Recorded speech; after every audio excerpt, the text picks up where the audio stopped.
The June 18th, 2026 hearing for the Planning and Land Development Regulation Commission is now called to order.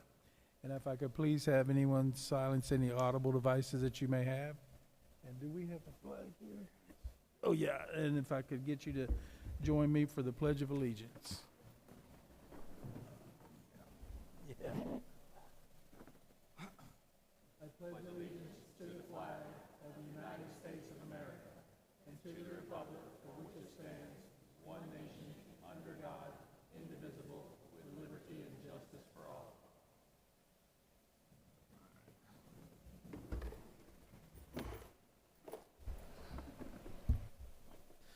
Good morning. I would like to thank everyone for joining us this morning in this historical courtroom here. It's been around for many years. It's a little bit of nostalgia here. Ms. Tucker, could I please have the roll call? Absolutely. Good morning, members. Member Arison? Present. Member Craig? Here. For the record, she's here. Member Shelley? Here. Member Costa? Here. Member Bush? And Chair Mills? Here. And for the record, Member Sixma is absent. Thank you. Thank you, Ms. Tucker. Okay, we do have minutes from the April 16th, 2026 and May. Okay. Okay, we have minutes from the April 16th, 2026 and May 21st, 2026. Do we have any discussion on those minutes? Ms. Bush? On the April 16th minutes, and again, this is terminology, but there's things that staff said that I mentioned. I just want the record to reflect that I don't mention things, I state them for a reason. So just that the record reflect that I'm making these statements for a reason and not just mentioning them for the sake of using words. And then in May, and I apologize, I'm missing the page number, but there is a portion of the May minutes in which Chair Mills, you said that I was not allowed to, that I was needing to speak with staff prior if I had any questions to the items, and I was told by Director Carroll herself that I did not need to ask prior to the hearing. So I just wanted to make sure that that was exactly what you said and clarify that specifically. It's lines 32 through 34, but I apologize, I did not write down the page number when I reviewed these minutes. So Okay. Those are my comments. Thank you. All right. Do we need to make a change on those minutes for that to happen? Or just you're making a clarification on it? Are you asking me? Yeah. I don't think we need to amend them moving forward. It was just a clarification and a request that moving forward I don't mention things, I state them. Thank you. I'll entertain a motion for both sets of minutes dated April 16 and May 21 for approval. Okay, I had one more comment on the May minutes on page 9 of 9. It says that I noted I had family vacation. That was Mr. Sixma that had noted that, not myself. Okay. And if we can have a motion with those amended comments, we'll move forward. Yeah, there's a motion on the floor. With the amended comments? Yeah, no corrections. Yeah, the corrections. Oh, the one correction for Mr. Sig. Yes, that is correct. I remember that. Yes. Okay. I'll second. Okay, I got a motion on the floor. Is it to approve both the April and the May 21st? Yes. Approve May. Correct. April 16th, 2026 minutes and May 21st, 2026 minutes with the correction on page 9 for Mr. Urson and second for Mr. Costa. Any discussion on the motion? All those in favor signify by saying aye. Aye. Motion approves unanimously. Okay. If anyone would like to speak for or against any of the cases being heard today, if you could please fill out a form. And where are those forms at, Ms. Tucker? The forms will be located on my left, your right side, front and center from the dais. If you'll give them to Mr. Zuzak, he'll pass them along to me. Thank you. Okay. And you can turn those forms in, and we will be limiting you to a 3-minute time limit. And after the comments have been heard, I will give the applicant an opportunity to address any concerns the speakers have and answer any questions the commissioners may have. And at this time, I'd like to turn it over to Mr. Sawyer for legal comments. All right, so can everyone hear me?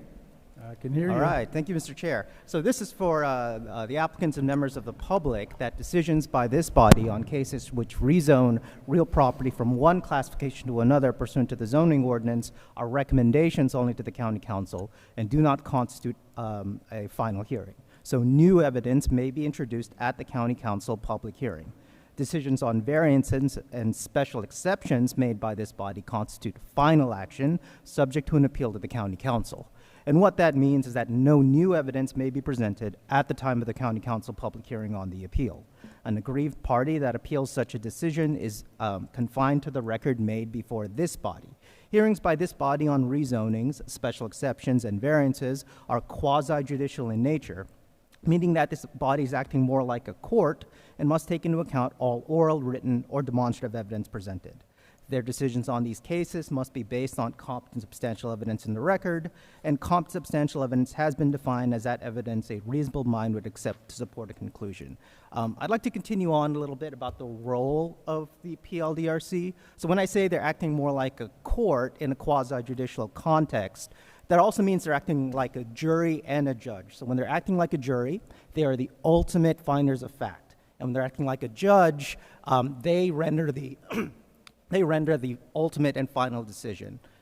So basically, they have to sit there, and then staff presents comp substantial evidence, and then the applicant can present comp substantial evidence, and the public can present comp substantial evidence. And they take all that evidence, and they can ask questions, they can ask clarifications, they can kind of tease out, what they're thinking, because as a jury, they will have to determine, is there enough evidence to meet the criteria, or is there not enough evidence to meet that criteria?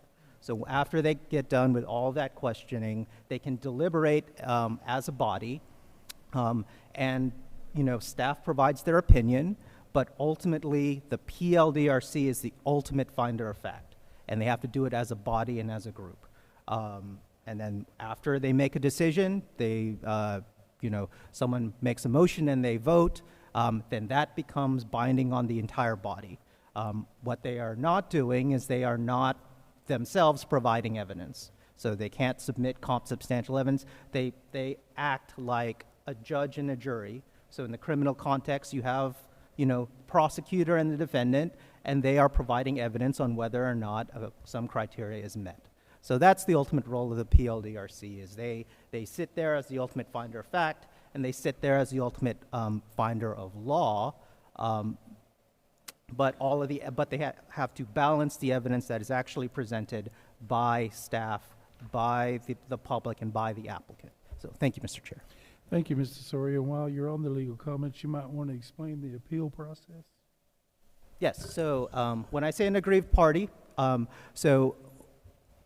for the final decisions on variances and special exceptions, an aggrieved party has 10 days from the rendition to submit an appeal to, who would they submit to? To Samantha West. So that's 10 days from whenever Chair Mills signs that letter to appeal that to the county council. So once that appeal is submitted, we will schedule it for the next available hearing. But remember, the evidence is all the evidence that was presented in this hearing. So if you disagree with a decision, you're confined to the record provided here. You can argue on what was said in this hearing, but you can't provide new evidence, and neither can any opposing party. Staff can't provide new evidence, an applicant can't provide new evidence, a member of the public cannot provide new evidence. You are basically deciding, at this point in time, was there sufficient evidence presented for the PLDRC to make their decision? Thank you, Mr. Sawyer. And while we're on legal comments, I would like to ask the commission to disclose for the record any ex parte communications that have occurred before or during the public hearing at which a vote is to be taken on any quasi-judicial matter. And I'll start with my immediate right with Mr. Urson. None. I have none. None. None. None. And I have none. Okay. Do we have any items to be continued or withdrawn? Yes, there's 2 items, case V26052 and case V26069. Both of these items did not meet public notice. Okay. That's And we're V- continuing to the July 16th hearing. Would you repeat those cases again? V26052 and V26069. Okay, 052 is not in my packet, and neither is 069, but we still need to take a vote on the continuance. All right, so if we want to write those down, July 16th. Mr. Chair, I'm ready to make a motion. go ahead, Mr. Costa. Make a motion that we continue case V26-052 and case V26-069 to the July 22, Second that. 22? July 16th. July 16th PLDRC meeting. Second. Okay, I've got a motion on the floor to continue variances V26-052 and V26069 to our July 16th meeting for Mr. Costa and a second for Ms. Bush. Any discussion on the motion? All those in favor signify by saying aye. Aye. Any opposed? Motion carries unanimously. Okay. And we do have one case of unfinished old business. It's V26039. So, Ms. Shelley, can I get you to read that into the record, please? Yes, sir.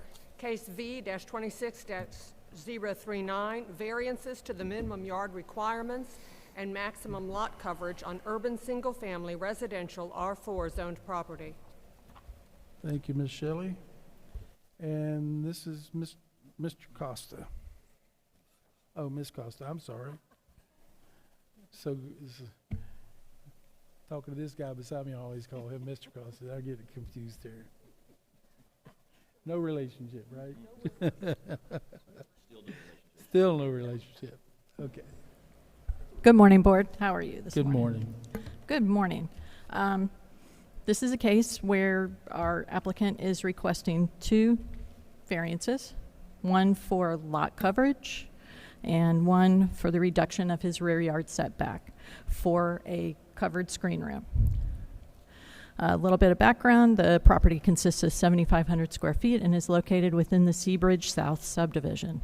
The property is a conforming interior zoned R4 lot and developed with a single-family residence, which was originally permitted in 1995. The property is subject to an 8-foot drainage and utility easement that surrounds the entire parcel. The home currently sits at the minimum required 20-foot rear yard setback. According to county records, the unpermitted screen enclosure was added to the residence in 1998. During a recent review, it was determined that the residence had exceeded the maximum lot coverage. As a result, the applicants obtained an administrative variance for that lot coverage for the single-family residence in April of this year, increasing the existing lot coverage from 35% to 38%. At the April 21, 2026 PLDRC hearing, the applicants requested a continuance, which they gathered new information, and they have obtained one letter of support from one of their neighbors. They are proposing to replace the existing unpermitted screen room with a larger screen structure consisting of a 228 square foot covered screen room and 324 square foot screen enclosure for a total footprint of 552 square feet. Site conditions: the single-family residence is surrounded by other single-family residences and is backs up to a retention pond. Staff, after reviewing the supporting materials, finds that it does not satisfy criteria 1 through 4 and is recommending a denial on this. I'm available for any questions that you have. Thank you, Ms. Costa. Any questions for staff? Okay. Thank you. Thank you. Is the applicant present? Yes. Would you like to come forward, sir?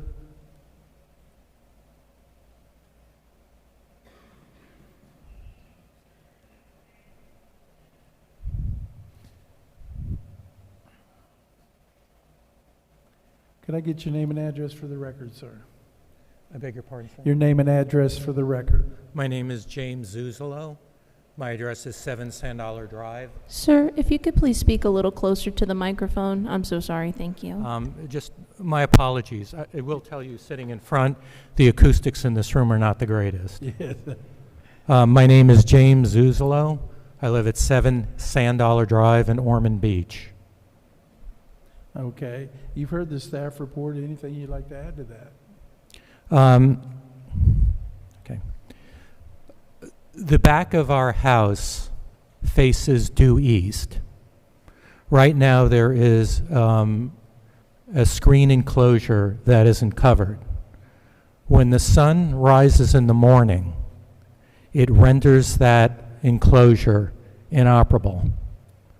There is a minimal amount of shade there now. So we actually can't use the back area of our house until the sun sets behind the house in the afternoon. What we are requesting is just to create a portion, a small covered portion that would enable us to go outside in the morning and just have a cup of coffee without feeling like we are sitting in a tanning bed. You know, we're retired. My wife Karen and I are retired. Our friends are retired. Our relatives are retired. So anyone that comes over to see us can't use the outside property. We moved from the Northeast a couple of years ago, and we love the Florida weather, and we really didn't move down here to sit inside. So we just want to create a little seating area for ourselves. It's very simple. Okay. Any questions for the applicant? Ms. Bush? Have you considered an awning that's like retractable so that you can pull it out and that way you don't have to do the variance request? Yeah, yes, we have considered that. I will say this about an awning. There are two issues that I see with an awning. Number one is its durability. We're in salt air. When we bought the house, it actually had awnings on it. I took them down, and even though it was very heavy canvas material, they were destroyed, as was the mounting material for it. So part of the awning, a retractable awning, is durability. The other part is its ability to hold up in high wind, which a covered, basically a roof, would be much more stable. And since this is Florida and we do get hurricanes, we're concerned about that. And even though there are awnings that are built for the outdoors, we do live in a salt air environment. And I have seen outdoor structures around the house like lanterns deteriorate in the salt air. Okay. The photographs we have from December of 2025, is that a screen room there on the back of the house? Yes, there's a screen room there now, yes. Okay. And so you're wanting to extend that out is what you're trying to do? Right. We can only go out 2 feet from the back of the house because of a drainage easement. Right. So what we want to do is go to the sides and just extend that screen room and then cover a portion of it. Okay. All right. Any other questions for the applicant? Do we have any public participation forms for this case? No, sir. All right, sir, we're going to close the floor for public participation and get you an answer here pretty shortly. Okay, thank you very much for your consideration. Thank you. Okay. I just want to make note that there is one letter of support in our package from the neighbor. Yes, I saw that. And by the photograph, it doesn't look like there's another home behind it. Is it a retention pond? Okay, all right. Okay. All right. I'll entertain a motion if someone would like to make one. I'll make a motion that case V-26-039, that we approve variances 1 and 2 with the staff, through all 3 staff recommended conditions. Second. Okay, I got a motion on the floor from Mr. Costa to approve variances 1 and 2 with the 3 staff conditions for variance V 26039, and a second from Ms. Shelley. Any discussion on the motion? Ms. Bush? Yes, thank you, Chairman. First, I want to say thank you to staff for putting the new lot coverage table on the staff reports. That was incredibly helpful, so thank you. Really appreciate that. I'll be honest, I've always had this, mantra that I just can't support when we are overbuilding structures because of the flooding conditions that we have in Volusia County. I understand that it's not the applicant's fault that the house is overbuilt, and I understand that, you want to have a desired use for your back of your property, but I do think that there are other remedies, so I'm concerned that these unpermitted structures, if they continue, they do come into covered porches, and then we're just continuing to exacerbate the issue that we're facing. So that is my comments on the case, and I will be voting no for it. Thank you, Chairman. Thank you. Any other comments on the motion? All those in favor signify by saying aye. Aye. Any opposed? Aye. Aye. Ms. Craig, was you in dissent also? Okay. Motion carries 4 to 2. 3. Three. Oh. Ms. Craig, can you please speak into the mic what your motion is, for the record? I voted to deny. I don't know whether that's Mr. Urson, you voted? Deny. Okay, it's 3 to 3. Unfortunately, that does not constitute an approval.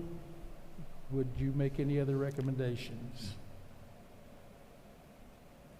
for a variance? Okay. The motion fails to carry with a 3 to 3 vote.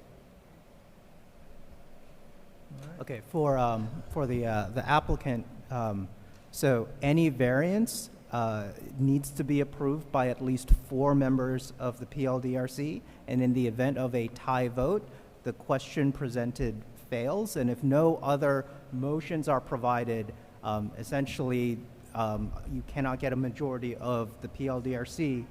Oh, I apologize. Okay, let me start again. So because we only have 6 members of the PLDRC, and we cannot get a majority to vote either way, either to approve or deny, it acts like a technical denial. So the rendition order will say that the application is denied because the PLDRC could not find enough substantial evidence to support the request. So it will, this is in effect a denial of the request for the variance. Okay, before we actually close this, I'm looking at this. This is a 38% coverage. They have actually 41%. We're looking at 3%, and if they were to reduce this in size by 3%, can staff tell me what that would actually look like?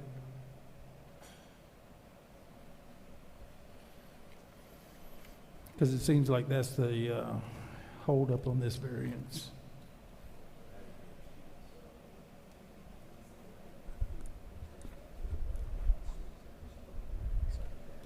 Okay, so the home sits currently, the home was approved at 38%. There was an error at the original permitting back when the home was built. Okay. It met the setbacks, but it didn't meet the lot coverage, and they missed that. So this is why they had the administrative variance. They're requesting just to increase that lot coverage. If you're trying to get them back to 38, they're not going to be able to do that because that's just the home itself. Okay. Yes. That doesn't include the concrete of the screen room? Concrete doesn't count towards lot coverage. It does not. That's right. You're right. Thank you. Anything with a roof, right now currently existing is a screen enclosure, which is a non-roofed Okay. screen. Are we looking at total lot coverage for the building, or are we looking at total lot coverage, period? Period. Because this is one. At 41. The entire lot. 41 would be the home and the enclosure. Okay. My question, though, is where does it exceed the lot coverage? On the building, because there's other structures on the property? There are no other structures on this property. Okay. Mr. Soria, there was just an appeal based on the building and the total lot coverage. And I know there's a distinguish between that. What would that be? Sorry, can you repeat the question again? Recently, there was appeal based upon the total lot coverage of everything compared to just the home. And I heard that conversation during the appeal.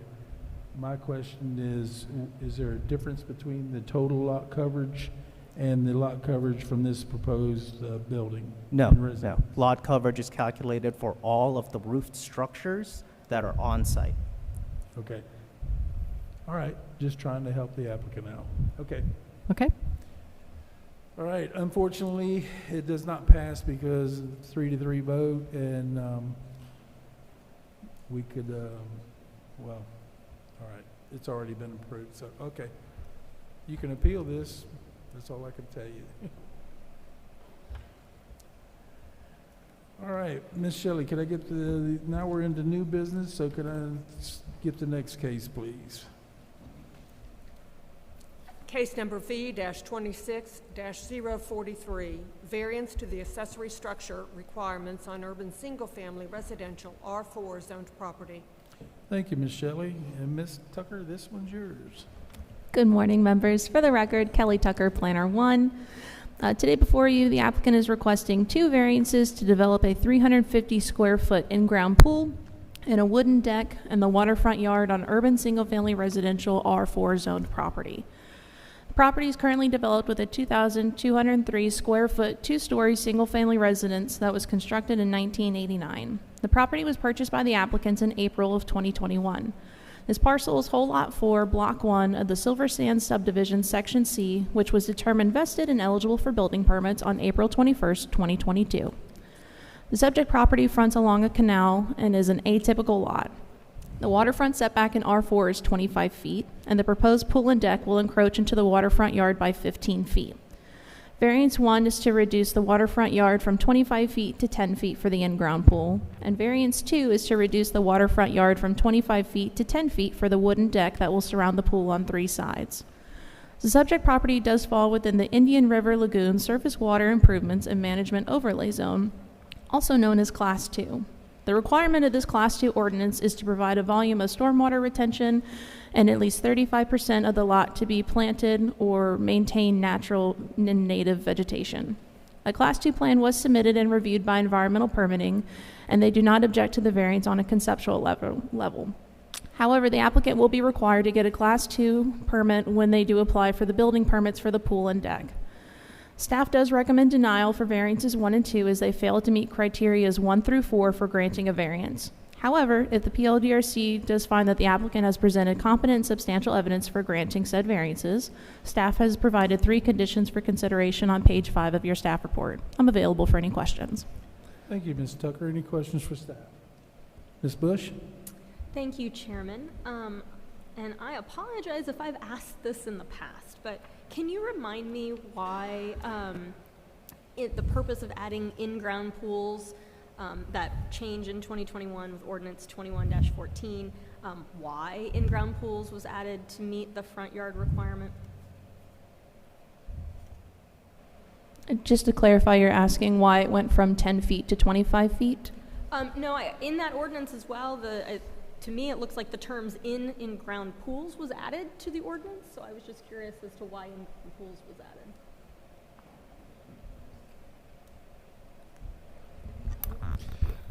This is Scott Ashley, zoning manager. It was just a clarification from the previous code to just specify swimming pool, so we covered all the elements. Thank you. Okay, any other questions for staff? Could he repeat? Scott, would you please repeat that? The code, part of the amendment was to make just clarify and distinguish all the different types of pools, not just swimming pools general, it's indoor, in-ground, above ground, and also spas and things of that nature. Thank you. Okay, any other questions for staff? Hearing none, is the applicant present?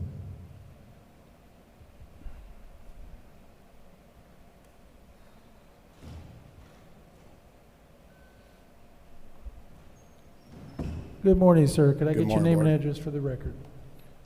Your name and address for the record. Shane Miller, 2 Oak Tree Drive, New Smyrna Beach. Okay, and you, ma'am, you got? I'm his wife, Barbara Michelle Miller. Okay.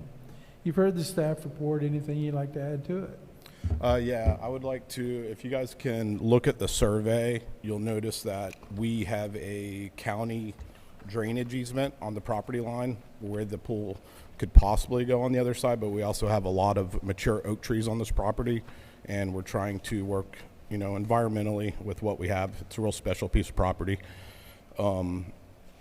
We feel we have a right to a normal sized pool, and if you look in the rear, if we get the reduced setback, we can do a functional sized pool in between 2 large oak trees and meet the criteria of the setbacks when the house was actually built and developed.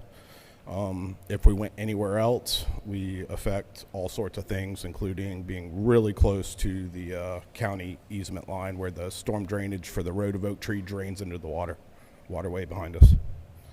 Okay. And then the reason we're going for the elevation survey is obviously due to things like when Ian and Nicole happened, our backyard is, you know, 2 feet underwater, and it's reasonable to say that we want our pool above that grade, so that way the lagoon is not washing into our pool. The echo, it's hard to hear. Did you guys hear that? Yeah. Should I repeat that? Okay. So we're going for the rear setback change due to the mature oak trees in our property, and it's the only functional place to build a functional size pool. On the south side of our property, you'll see that we have an drainage easement, and there's currently a stormwater drain that drains from oak tree into the lagoon back there. So we don't want to be too close to that. Plus, we have 7 mature oak trees back there. It's the only place to put the pool. Okay. And we've already improved the property with all the proper permits with a riprap wall and everything else. So, you know, we're definitely controlling the storm drainage very well. The elevation variance is strictly just to keep for when we do have the flooding events like Ian and Nicole and the waterways come up. We don't want it washing into our pool and compromising that. We're also doing a deck to, you know, show that we're serious about stormwater drainage. We're not doing a hardscape deck. We're going to do an e-pay deck with drainage underneath, so very, very little impact to the environment with the way that I designed this pool. All right. Any questions for the? One more thing the wife wanted me to throw in there. Our access to our backyard from the second story, the main living area, is a set of stairs, as you can see. It's hard to hear you. The access to the backyard is from the second story. There's a set of stairs coming around the back, and with the location of those, and that's the only access point we can get in our backyard, there's a safety issue as far as the stairs being too close to an unconventional, 8-foot wide pool or something like that. Okay.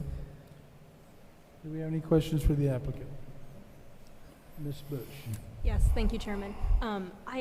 Your variance application suggested that you were concerned about people jumping off the second story into the pool. Do you have break-ins often? Are these people unsupervised? Can you further explain this fear that you have of people jumping off the second story into the pool? Can I address that? Yeah, go ahead. I'd like to address that. No, we don't have children unsupervised, but there are children in the neighborhood. We don't lock our gates, although we do have a front gate. We have an 8-year-old grandson and another baby on the way. And then I also have a lot of men in my family that are adventurous and reckless. So, it would be nice to it not be accessible that way. So, okay, thank you. Mr. Costa. Yeah, and well, in your defense, at the age of 12, I decided to jump off the second story of our house into our swimming pool, and say the least, sprained ankle and both skinned up knees later. It was the last time I did that, but so yes, the temptation is there for sure. yes. Okay, do we have any other questions for the applicant? Do we have any public participation forms for this case, Ms. Tucker? No, sir. All right, we're going to close the floor for public participation.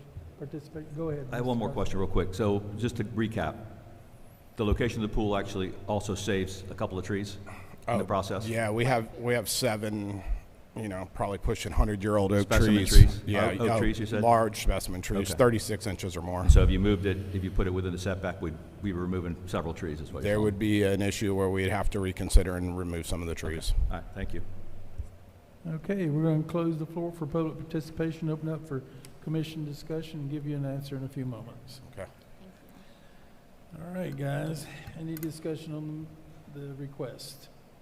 Or I'll entertain a motion. I guess I'll move with a motion. Go ahead, Mr.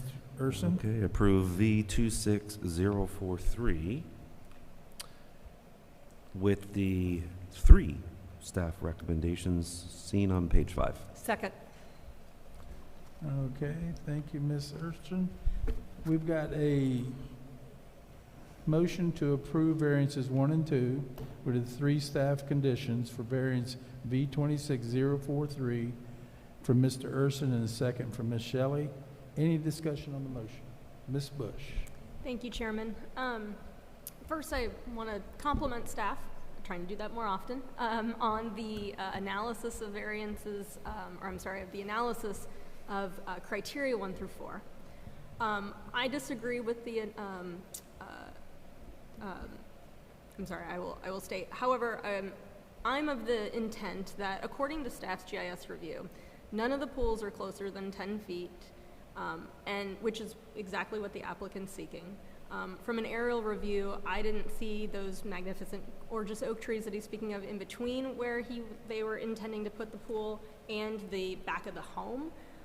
And I just don't think that people jumping off a second story is justification enough to request this variance. We obviously have intent based on ordinance 21-14 that swimming pools should meet that 25-foot waterfront yard setback. And I feel that, again, if we continue to approve these things, we're just telling everyone that it's okay to build in these places. We'll just deal with the consequences later. And I'm not okay with that. So I'm going to vote no for this for that reason. Thank you, Chairman. Thank you. Any other comments? Ms. Craig. I also have a problem with the rear yard being reduced so much. I think that it sets a terrible precedent, and looking at the neighborhood, the homes that are in the immediate area, this somewhat sets a precedent that I think opens up a door to a lot of issues down the road, so I'm also against this. Okay, if I could, I might remind you that each case is decided individually on case by case, so regardless of what the vote is here, shouldn't reflect on another request down in the future. Okay, any other comments? All those in favor signify by saying, well, Mr. Costa.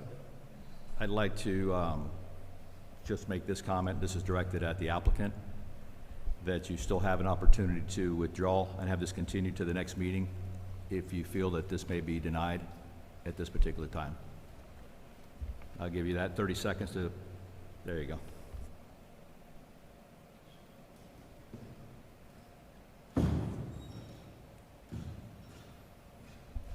Based on, it seems like we're voting on precedence and not the fact of my particular property, I would like to withdraw it. No, based on the fact that there's 6 members here, and there's usually a total of 7. I'm sorry, say that again? So you're missing 1 member here, and you have to have 4 votes for it to go through. Correct, and there's 1 member of the board not here today. There's 1 member of the board not here. Okay, so then I'll withdraw and come back when he's here, I guess. You can request a continuance as well. A continuance, yeah. Then I'll request a continuance. July 16th. July 16th works. All right. I'll make a separate motion then. It's got to be a separate motion. Oh, yes. can we, is there one in August? We're going to be out of the country in July. There's an August 20th meeting. August again? 20th? 2-0? Thank you. Yes, sir. Okay, go All right, ahead. all right, I'll make a motion on case B-26-043 that we continue it to the August 20th meeting of the PLDRC. I'll second that.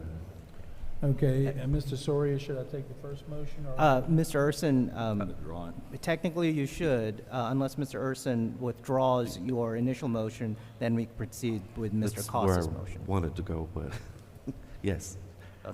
No, I'll withdraw my motion. Okay. So the only motion we have is Mr. Costa's motion to And continue. I second that one. Okay. Mr. Urson has withdrawn his motion, so we're going, and I got a motion from Mr. Costa, is that correct?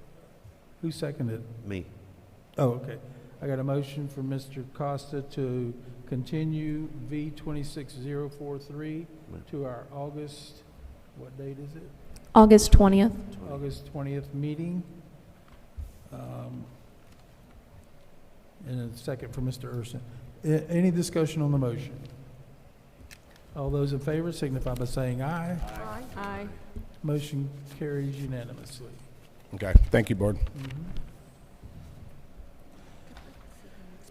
Okay, Ms. Shelley, could I get the next case, please? Yes, sir. Case number V-26-047, variances to sign requirements on urban multifamily residential R7 zoned property. Thank you, Ms. Shelley. And Ms. Costa, this one's yours.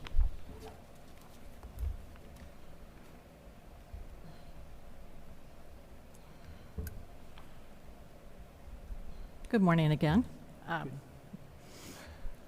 Applicant is requesting two variances, one to the sign square footage and one to the maximum height.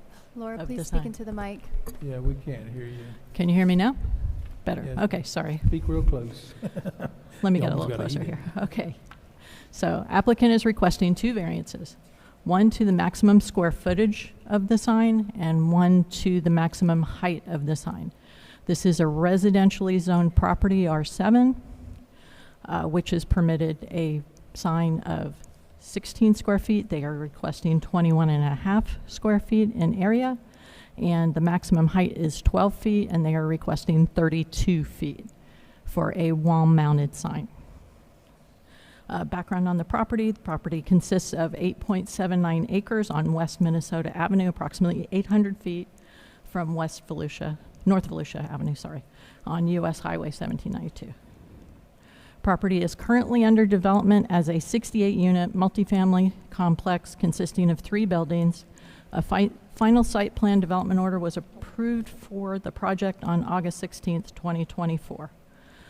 The surrounding area consists primarily of residential development with single-family residents located to the south and to the west. There is a commercial auto dealership to the east and the north vacant commercial property. Staff recommends denial based on that did not meet 5 out of the 5 criteria for approval. We did have agency reviews as well from the City of Orange City. They said it did not, they provided no objections to that. Environmental permitting provided no objections. Staff recommends denial based on it did not meet 5 out of the 5 criteria. Are there any questions for me? Go ahead, Ms. Bush. Thank you. I don't want to assume, so is this an apartment project? It is. Okay, thank you. And the picture of that variant site plan is the front of the building facing Minnesota Avenue.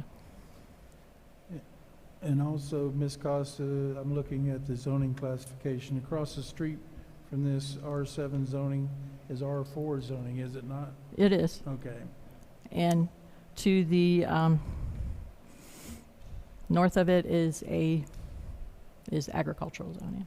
But it is single-family residences within that agricultural zoning. Any other questions for staff? Okay, thank you, ma'am. Thank you. Is Mr. the Chair, applicant present? so in the event that PLDRC does approve this, staff has provided 5 conditions for approval.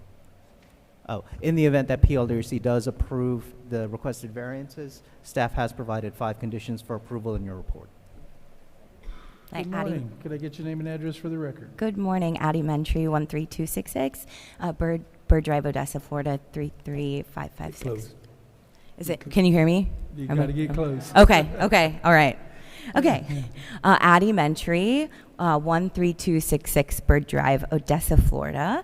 I am here on behalf of the applicant, DeLand Housing Authority. Today we have a request in front of you for 2 sign variances. Before we discuss the variance criteria, I have a presentation. I'd like to walk you through the site, the surrounding context of this, and why the relief is necessary. Okay, so this is the vicinity map. So Volusia Flats is a multifamily residential development along West Minnesota Avenue. While this is a residential development, it is important to recognize that it doesn't exist within the typical residential neighborhood setting. As we'll see in the following slides, the site is located within a transitional corridor where residential, commercial, and these automotive uses all converge.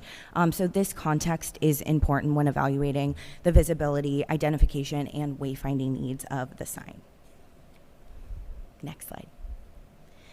This is the parcel map. So it illustrates the physical boundaries of the subject property. It is just shy of 9 acres. The site functions as a community scale multifamily development consisting of 68 residential units with 3 buildings. Unlike a single family home or a small residential parcel, this parcel serves residents, visitors, delivery drivers, service providers, rideshare drivers, and emergency responders. As a result, the identification for this property is fundamental, and it is different than a typical residential lot. Next slide. So this is a zoning map. So this slide highlights what I believe is one of the most important aspects of the case. As acknowledged by staff, this is in the R7 zoned region, and it is the only R7 in the immediate area. The property is surrounded and is transitional from commercial into residential.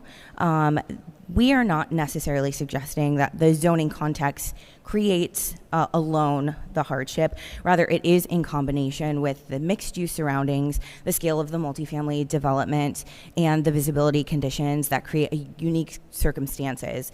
In our opinion, this site functions very differently than a smaller residential property, and that the R7 sign standards were originally intended to address.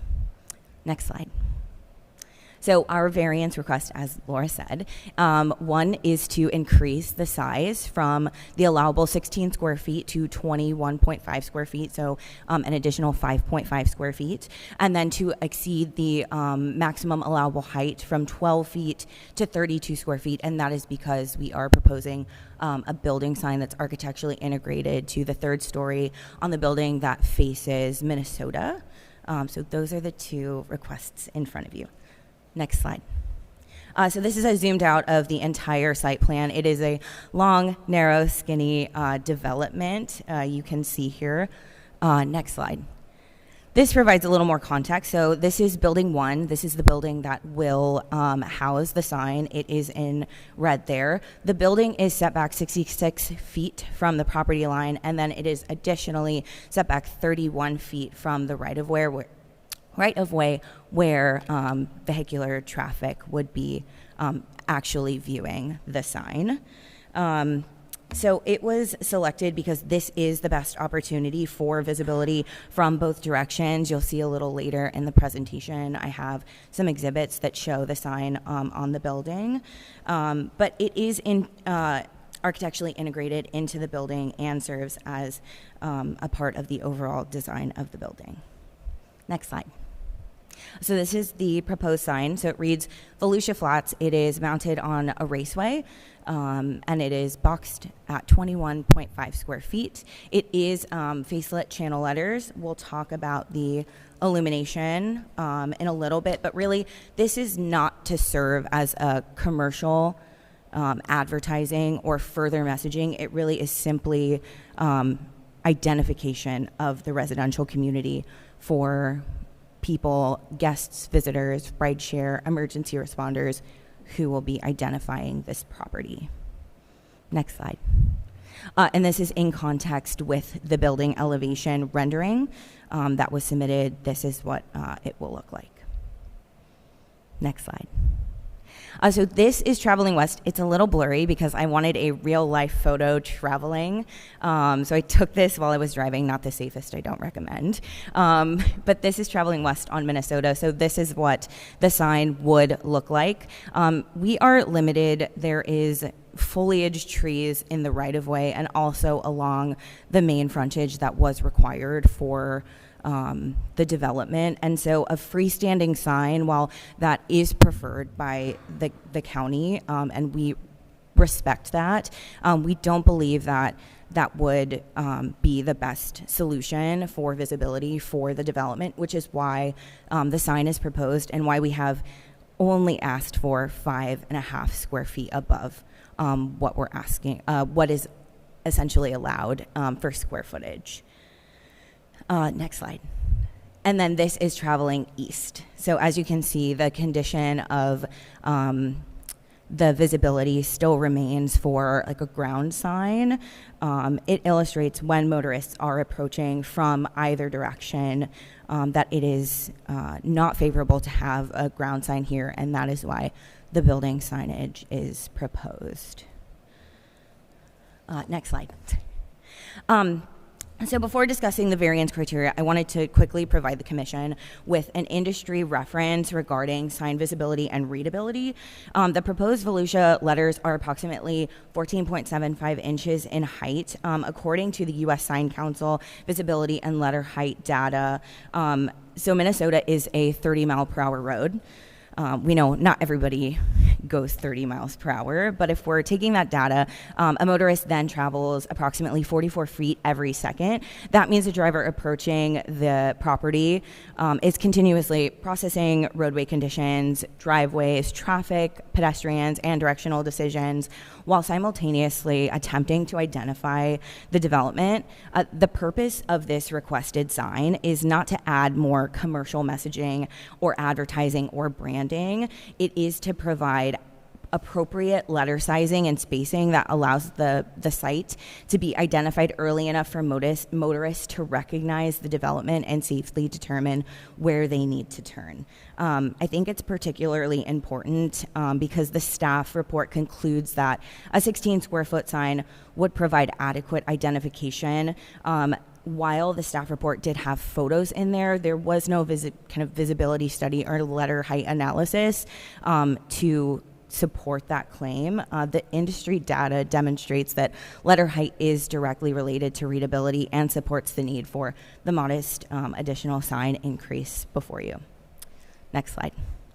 So quickly, criteria 1 asks about special conditions. In the combination of the 68-unit multifamily development, the building setback of almost 100 feet from the right-of-way, 66 feet from the property line, the mixed-use corridor, and the need for visibility from both directions of travel, I think creates not a typical R7 environment.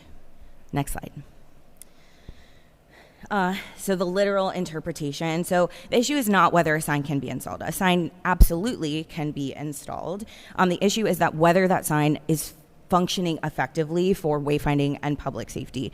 So a sign cannot be readily seen or read if it does not provide effective identification. And in our opinion, the 16 square foot does not provide identification, specifically because the sign is not designed to be fancy. It just is supposed to, it says Volusia Flats in a sans serif font that is bold to see. If the letter height is really dictated by the length of the sign. So if we proportionately scale that down, we're going to have less than 16 square feet. And that would not serve anybody, I think, well. Next slide. So this is the minimum relief. Only one sign is proposed. No additional sign opportunities are requested. We believe that this is a modest increase for the readability. The height improves the visibility, and it is tailored to the unique site conditions that we have here. Next slide. The proposal remains consistent with the intent of the county's regulations and their comprehensive plan. The site improves visibility, identification, and wayfinding for the site. Next slide. And finally, the proposed sign remains proportionate to the building. The staff report reflects that. It does not create visual dominance, which we'll talk about a monument sign doing in a little bit. And the request improves site identification while remaining compatible, I think, with the surrounding development as the transitional corridor. Next slide. So at this point, I would like to discuss, finally, a few findings contained within the staff report. First, I want to thank Laura for putting all of her time into this. While we understand the concerns identified in the report, we respectfully disagree and believe that the evidence does support a different conclusion than what is in the staff report. Staff acknowledges that the subject property is unique and recognizes that there is a multi-use context surrounding the site. We respectfully disagree that the code compliant 16 square foot sign would provide adequate identification. As I have presented evidence to show the U.S. Sign Council code and the two exhibits that show the sign on the building. In the staff report, there was not a letter height analysis or kind of sightline view. There were some photos that were provided. We don't believe that that supports the conclusion that the 16 square foot sign is adequate. Staff agrees that the site is unique, but diminishes that uniqueness without providing some technical analysis showing that. Next slide. So staff concludes that the circumstances affecting the property are self-created because the building and the sign locations were selected by us. The building location, parking configuration, circulation, patterns, and overall site design, they were approved in the site plan and approved during the development process and now exist as physical characteristics of this property. The sign responds to those conditions. I wish that developers would come to us before they designed that stuff so that we could have some input. But now that that is physical characteristics of the property, that is what we are responding to and ensuring that there is proper wayfinding and identification for public safety here. The question is whether the conditions creating the visibility challenge now exist and whether those conditions justify the requested relief. Ms. Mentry, Yes. You give us a written petition addition sheet in here. A lot of what you're telling us now is already in the staff report. Okay. Okay, so it's just if anything you'd like to add to the staff report is what we're looking for. If you know, but what you're telling us right now is everything you've put in the proposed application. And it's in our staff report. Can you say that again? Everything you're explaining to us now is in our staff report. Okay. And your explanations are in here also. And so, I think I got the staff report and I reviewed it and I'm addressing some of the concerns that I saw in the staff report. You can hit specific points, but you've already went over all this in the staff report, is what I'm saying. Our staff report has everything that you're going over now. Yeah, so I'm rebutting that right now. Is that not allowed? No, go ahead. Yeah. Okay.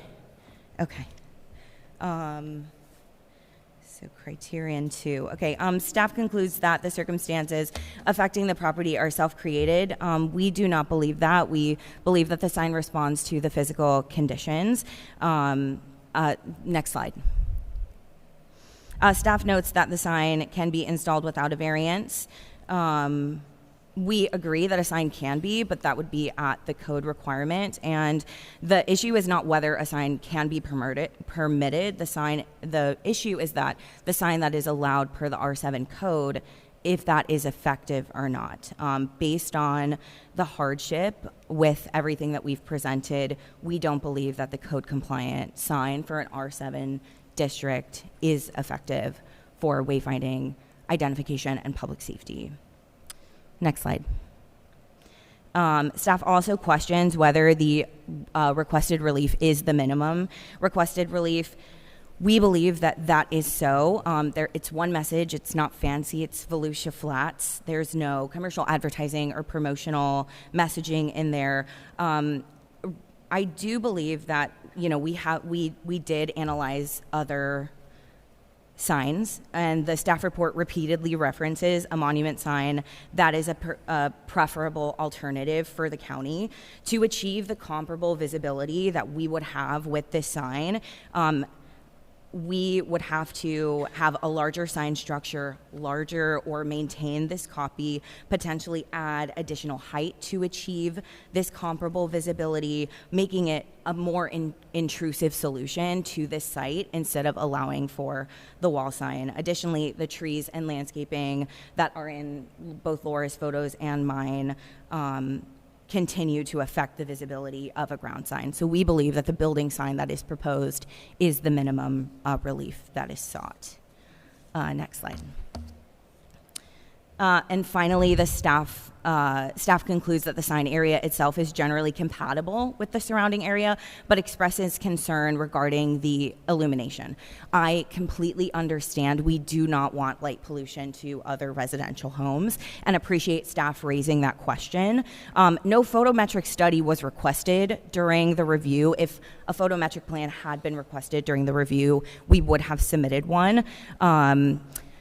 This is a face-lit channel letter sign. The LEDs in that are only illuminating the face. They are not floodlights or parking fixtures or wall packs. They don't act, the LEDs don't act like that in a sign.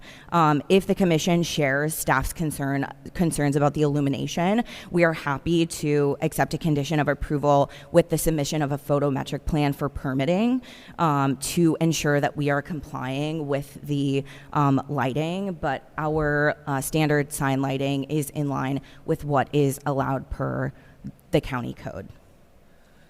And then next slide.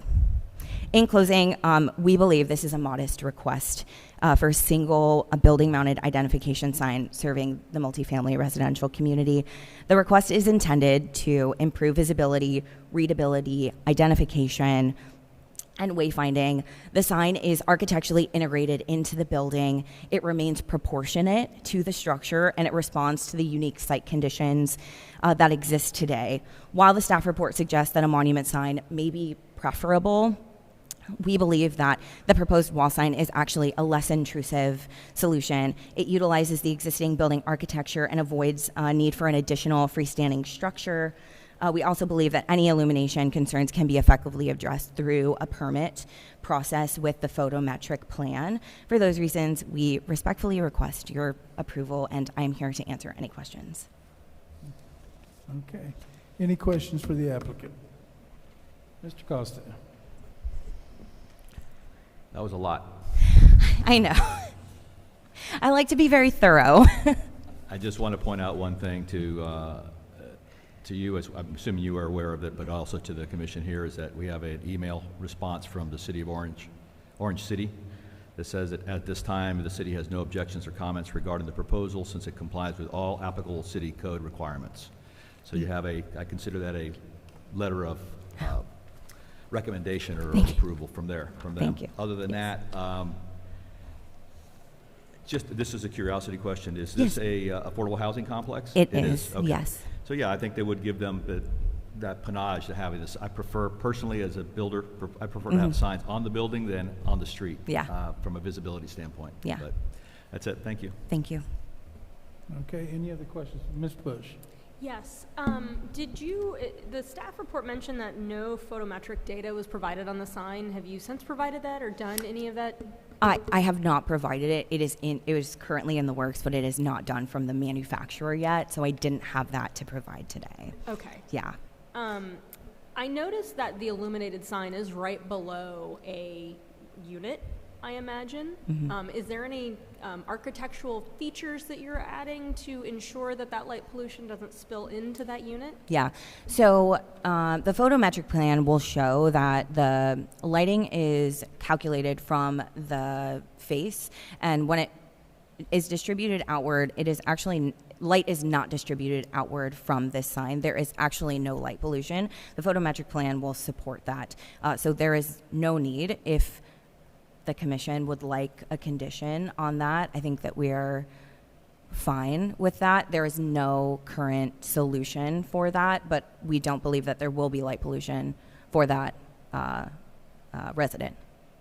Yeah. Thank you. You're welcome. Okay, any other questions for the applicant? Did you speak with any of the property owners across the street from the I site? did not, no. All right, that's all I have. Do we have any public participation forms for this case? No, sir. Okay, we're going to close the floor for public participation and open up for commission discussion. I would like to say, from my point of view, you've got an R4 zoning across the street with established residents, and this R7 is more of a transitional from out of the R4. And my concern is the visibility of a illuminated sign 24 hours, or, especially there in the evenings. So I'm inclined to not to approve this request. That's me personally, unless someone can change my mind. Ms. Bush? Thank you, Chairman. While I agree with Member Costa that I am preferred to wall-mounted signs versus monument signs, just from an urban design standpoint, you don't see monument signs in an urban form, and this is a transitional zoning, and I understand that this area is in transition, so I would agree with mounting the sign on the building. However, I do not agree with illuminating it. And the fact that the applicant did not provide any of the documents, the photovoltaic data, or lighting specifications on that sign, at this time, I don't feel like I have enough evidence to support a variance request, and I agree at this time with staff's determination. I do think that illuminating that sign is not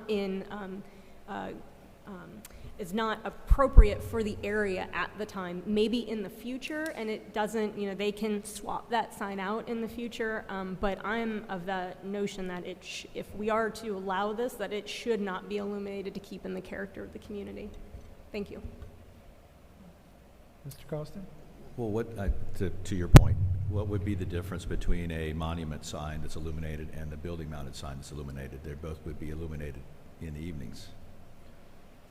Correct. But there again, this one is 21 and a half feet. I get that, but even if they went back to code, was it 16 square foot as a monument sign that would be illuminated at night? I don't see the differential there. Well, the only problem I have is the illumination. I really don't, the way the code reads, I'm not really in agreement with the code when it's consistent, R4 zoning is right across the street. And I would like to offer, I do think that the ground-mounted sign can be covered by landscaping. It can be shaded by other things. It's not directly impacted. There's going to be other physical barriers for that light to trespass. And that monument sign has to meet the lumens requirement of the county. So there's a certain number of foot candles that can't pass the property line, and monument signs have to meet that requirement. And that is usually done through the site plan review process. But a wall-mounted sign that's illuminated has less physical blockage of the lighting that is trespassing, if you will. Regardless of however the applicant is saying that it's projecting, it still will project. And so that's where I think the difference is between the ground-mounted sign and the illuminated wall-mounted sign. Thank you. There again, the illumination is what I have a problem with. I don't have a problem with the sign on the building as much as it is the illumination and what the people across the street are going to have in the evenings. Ms. Craig or Ms. Shelley? I just had may I go ahead and read the motion, make a motion so that our discussion can be related to a motion? Sure. All right, I'd like to make a motion that case number V-26047, variances to sign requirements on urban multifamily residential R7 zoned property, be approved. I'm making the motion in the positive because they usually request that it be in the positive. Thank you. Okay. Do I have a Ms. second? Shelley, does that include the conditions? Subject to all the staff comments. Okay, so the five staff conditions. Yes. I'll second. Thank you. Okay. Ms. Craig, you had a comment? I also have a problem with the idea of illumination. I think the sign would be fine if it were not lighted, whereas a monument sign, the lighting would be going away from the building. It would be going so that it was visible from the street. And I'm trying to imagine, back to the illumination of the sign, the way it's currently designed, living in that building, it would feel, to me, it gives it more of a commercial feel rather than a residential feel. And so I do have a problem with the illumination of it. Anyone else? Okay. Could I ask the applicant, would you be willing to eliminate the illumination of the sign?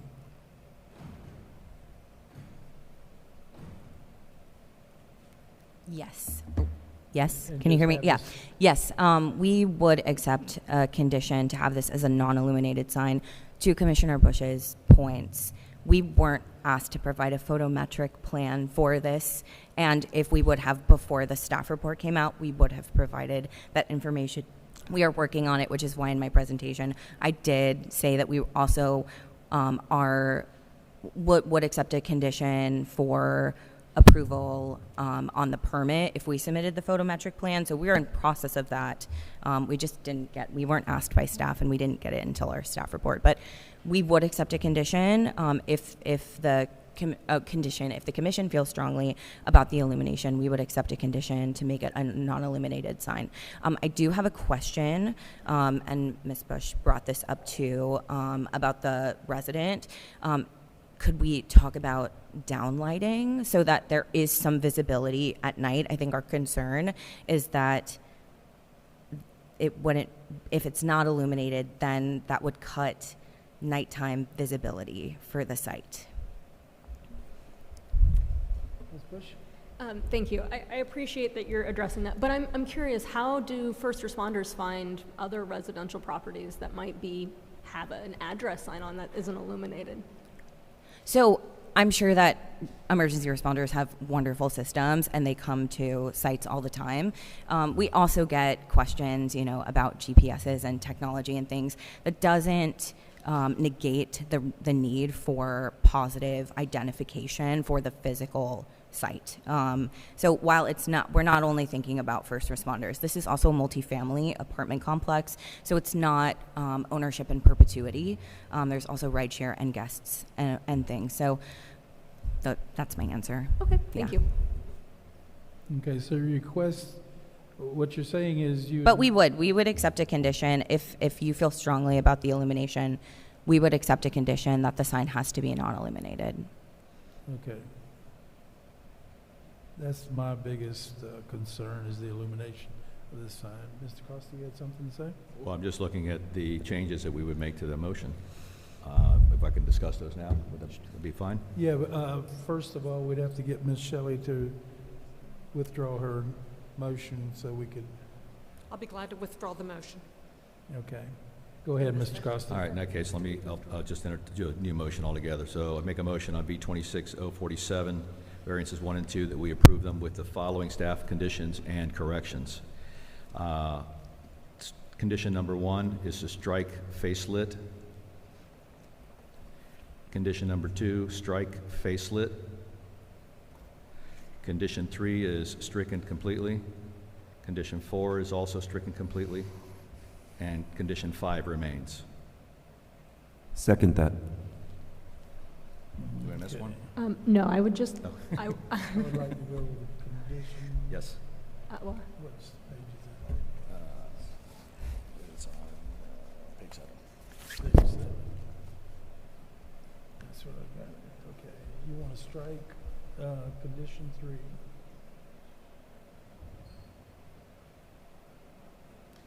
Strike. Okay, that would be... Yeah, because these are apply only to the lit sign. Yeah. Okay. Okay. Okay. Got it? Chairman, I would like to ask if we could add another condition, and that this sign will not allowed to be illuminated, and that they do need to, I don't know if that they have to come back before here, but I don't want you all to just put this up and then later on go, we're going to illuminate it and get a building permit to do so. So I guess I'm asking staff what kind of condition that we can place on the applicant to ensure that they have that thoroughly reviewed to illuminate that sign if that decision does happen later on down the road, if the transition occurs to what we're discussing and that they do feel that illumination is necessary at that point. So I think the discussion probably is about whether you want it to be a face-lit sign or if you want it to be non-illuminated at all. As she had requested, if there is other type of downlighting on the sign, if you are completely against that as well, then you probably want to add a condition that it is a non-illuminated sign for the property. If not, then I would have a condition that it's not a face-lit sign. And I think that's what Mr. Costa's motion said, Mm-hmm. non-illuminated sign, Mm-hmm. on condition 6. The additional condition. So you want to add a sixth condition, Yeah. number 6, so it'll be a non-illuminated sign? What would be? You're third eliminating condition? We're conditions eliminating 3, 4. Right? So 1, 2, 4. So that'd be 4. This is 3 now. Just And I want to point out that if it's going to be any downlighting or whatever, it has to meet the current code requirements for illumination standards anyways. So you do not have to have an additional condition on that. I didn't hear what she said. Just a non-illuminated sign, I think, would be sufficient, will it not, Mr. Soria? So I'm trying to understand what the motion is. So the motion was to remove in condition, to approve it with the size and the height, and we're discussing illumination. So the motion is to, the condition is to remove face-lit from condition 1, face-lit from condition 2, strike condition 3, strike condition 4, keep condition 5, and do we want to say anything about the types of downlight illumination that is allowed, or no illumination whatsoever? I think it's no illumination. Yeah, I think the consensus was non-illuminated sign. Okay, so Period. no illumination Correct. whatsoever. Okay. Yeah, Yep. and we're very happy to install that, and then if we find visibility, to come back and present the evidence that it Absolutely. needs illumination. Yep. Yeah. All right, so just, you want to repeat this? Are we good? We'll go ahead and clarify it. So for clarification on the condition, so condition 1, strike face lit. Condition 2, strike face lit. Condition 3, condition 4 are stricken completely. Condition 5 stays as it is, and then we create a new condition 6, which is a non-illuminated sign. And I seconded it. Okay? Okay. I've got a motion on the floor for Mr. Costa for variances 1 and 2 Mm-hmm. to approve them with the following conditions, because there's nothing in the variances that state about illumination. Correct. It's only in the conditions. And with the following conditions that Mr. Costa stated, eliminating condition 3 and 4 altogether, and eliminating face lit on 1, Mm-hmm. 2, Mm-hmm. and adding 6 as a non-illuminated sign. Yep. And a second for Mr. Urson. Any discussion on the motion? All those in favor signify by saying aye. Aye. Any opposed? No. Motion carries 5-1. Thank you so much. You didn't like that.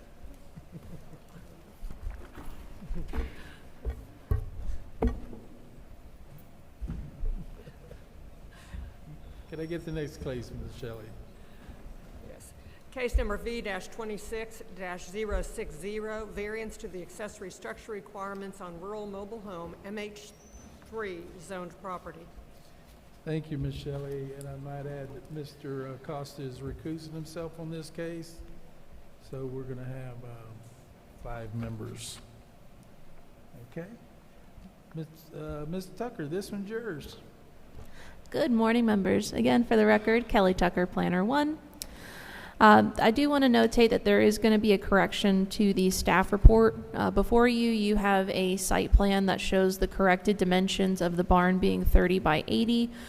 Previously, the application stated 30 by 75. However, the barn is sold in increments of 10, so we upped it to 250 square feet.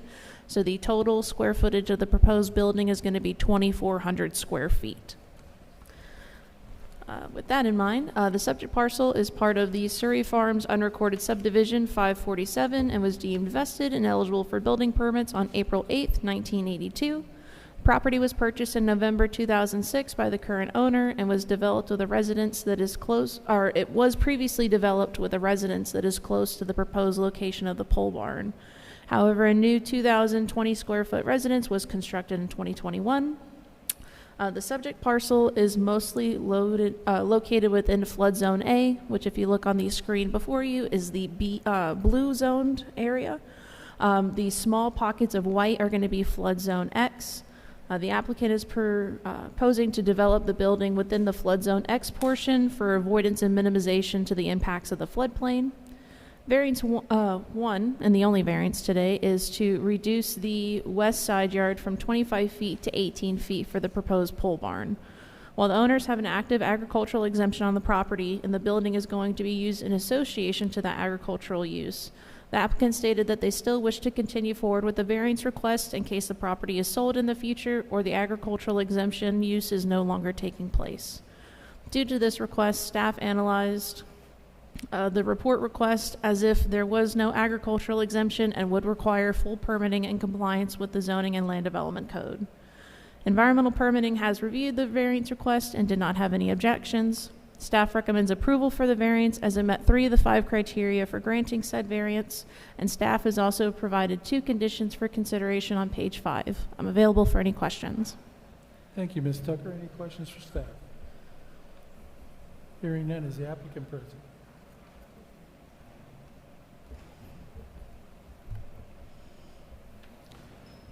Good morning, sir. Could I get your name and address for the record? Good morning. I'm Michael Watuniak with Engineered Permits, Inc. at 311 South Woodland Boulevard. All right, sir, you've heard the staff report. Anything you'd like to add to it? No, we're just trying to work within the actual flood zone X. There's also a septic system that's just on the east side of this, so I just kind of shoehorned in what would fit. And I do thousands of pole barns also as my other side, so yes, it makes more sense when you do in increments of 10. So it still fits within the flood zone line, so we're going to stay out of that, and it also line up nicely with the side of the house. Okay, so basically under the current conditions with agricultural exemption, you don't even need the variance except for the fact you just like not have a cloud on the title for a non-conforming property if you sell it in the future. Is that correct? That is correct. Got it. And staff went ahead and informed us of that. We could go through the agricultural exemption, which we already have, but it just was more prudent to go ahead and let's just get this in place. Right, for future, so it would be non-conforming. Yes, sir. Got it. All right. Any questions for the applicant? All right. Do we have any public participation forms for this case? No, sir. All right, we're going to close the floor for public participation and open up for commission discussion or a motion. I'm happy to make a motion. Go ahead. Approve variance request for case number V26-060 as the variances meet the 3 out of the 5 with the 2 conditions. Second. On page 5. How many conditions? 2? 2. Okay, I've got a motion on the floor to approve variance of V26060 with its 2 staff conditions from Mr. Urson and the second from Ms. Shelley. Any discussion on the motion? Ms. Bush. Thank you, Chairman. I do not agree with staff's assessment that a flood zone is a special condition or circumstance that exists which is particular to this land or peculiar to this land. That is one of the conditions, the first condition of every single variance criteria. And I do not agree that, like I said, a flood zone applies. If you can show the audience for me for a minute the zoning map where it shows MH3, if you have that. Okay. In the staff report, the zoning map shows that most of those properties around the applicant's property are zoned mobile home 3. And the applicant or the staff is basically saying that because they have consistent flooding and that they're mostly flood zone A, that's peculiar to this piece of land and therefore that this condition should be met because it is a special condition. However, when I look at the flood zone map and I see that if all those properties are zoned mobile home zoning around that and that every single one of these properties, if not more properties, have more flood zone A, then how is this a special condition for this particular parcel? And to me, the evidence just does not indicate that this is a special condition. I understand that the applicant is putting it in the tiny piece of flood zone X. Thank you. But it still doesn't justify that this is a special condition for this particular property that warrants this variance. Again, I applaud the applicant for coming forward. He has a ag exemption. He doesn't have to comply to these setbacks. But I don't agree with the justification. I don't think the evidence there is to support that justification. And I am concerned about the evidence that supports those criteria. So I am not in support of this variance for those reasons. Thank you.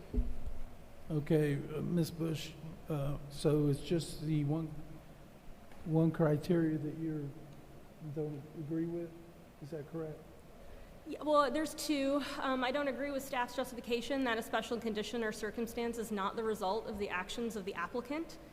He's made the structure larger since we last reviewed this, and it doesn't need to be. He can bring this structure into meeting the setback requirements, and we're not even having to go through this whole process because of ag exemption. That's the risk that applicant takes, but those are my disagreements with staff's justification. The evidence just isn't there to support it.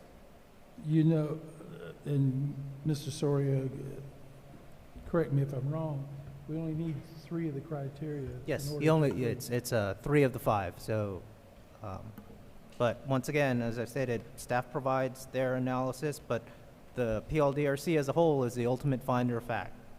Got it. So, okay, any other comment on the, did anybody make a motion? No. I did, Yes. Oh, you made a and I motion? seconded. Oh, you seconded it. because of the 3 out Any of the other 5. comments on this? Because if I see it going south, there's only 5 of us, and we need 4 regardless. If we only had 4 people here, you'd have to have 4 to approve it. So I guess I'm in the right to ask this. Should I offer the applicant an opportunity to continue? Are you okay with it? He's here now.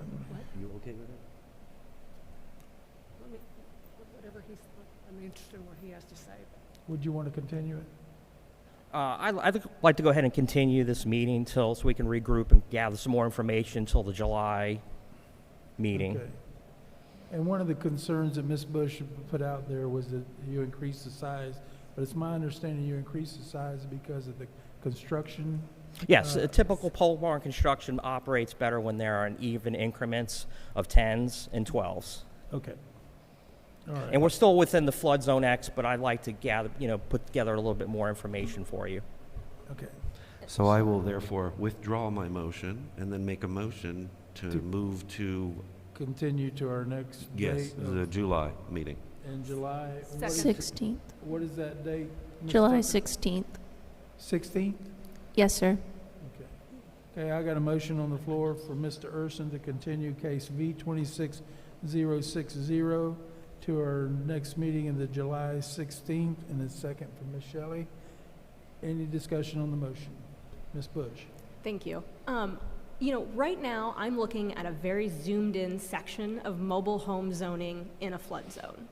I would love if I could see if this is just pertinent to this specific area, or is this really a special, is this a special condition for this particular area, and that these parcels that are around the applicant's property are absolutely impacted by this? Or is there other mobile home zoning that has floodplain issues elsewhere in the county? What I am trying to get is information to prove that this is peculiar to this particular piece of land, that this zoning, that your variance request is that you are essentially beholden to or cannot build within this criteria because it is a special condition. And right now, based on the zoning maps, your MH3 zoning and your flood zone A like your neighbors. So if you zoom out and show me that this is like a 0.1% of all the property that's zoned MH3 in the Volusia County, then I might agree that this is a special condition. Does that make sense? I'm not 100% understanding where you're going with your question. It wasn't okay. So the property, if you go back to the flood zone map or even the survey, you can zoom in on the survey, either one, on that particular drawing. you're going to see the little triangle, and then it loops around where the home is. That's what FEMA has determined is flood zone X. So it's outside of the 100-year flood. Everything else is in an undetermined flood zone. So we don't build within that. So we stay in between that boundary, so it's outside of the flood. Okay. Which would be not just unique to MH3, it would be I've done it in every zoning district has potential flood zones. FEMA determined this one, hey, here's the pocket that's buildable. In Volusia County, you don't build more than 600 square feet in the flood, otherwise you have other problems. So for the record, you just admitted that flooding conditions is not a unique condition in Volusia County? I'm not understanding, again, your context here. I'm asking you a question. You just mentioned that your flooding is an issue throughout multiple zoning districts. So I'm reiterating your comment, is flooding a common issue in Volusia County? What I'm stating is there are known flood zones.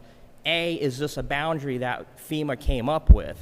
We still have to do further analysis on it, but we don't move that line. So we purposely located this structure in the X area, which every property is going to be unique where that line falls. Okay. Okay, I've got a motion on the floor to continue. Any other discussion on the motion? All those in favor signify by saying aye. Aye. Any opposed? Aye. Motion carries 4 to 1. Thank you. Thank you. Okay, Ms. Shelley, could I get the next case, please?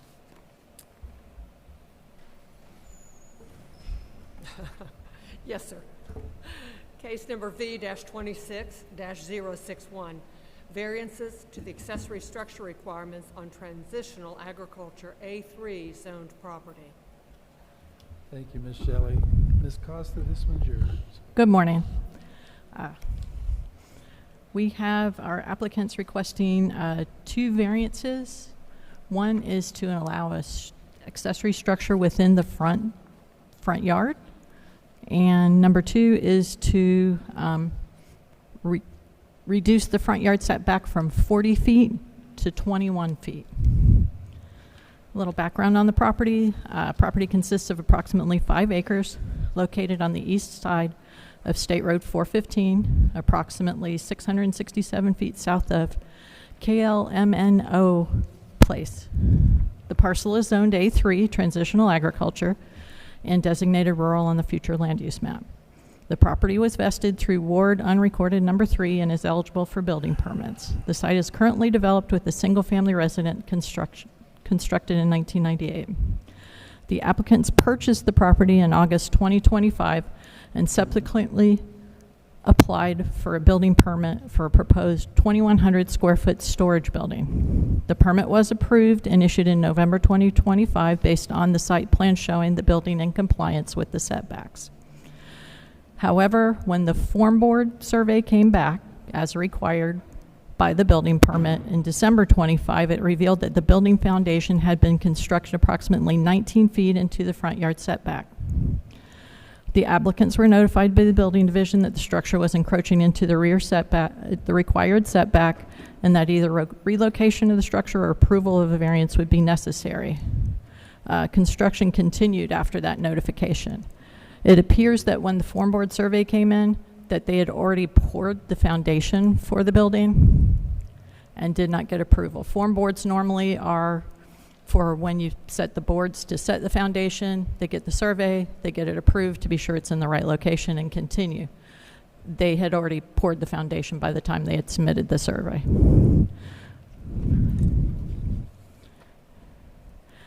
Also, the site conditions, the property is subject to a very large conservation easement. They are outside of that easement and outside of the wetland buffer in that easement. Environmental permitting has no issues with the location of the building since it is outside of that protected wetland buffer. Staff finds that the applicants did not meet 4 of the 5 conditions of the variance and recommending denial. If you do approve it, we do have 2 conditions. Do you have any questions? Yes. Yes. Ms. Bush, go ahead. Thank you, Chairman. I recognize that the first variance is to allow this structure in the front yard. But your report indicated that this had a building permit issued, correct?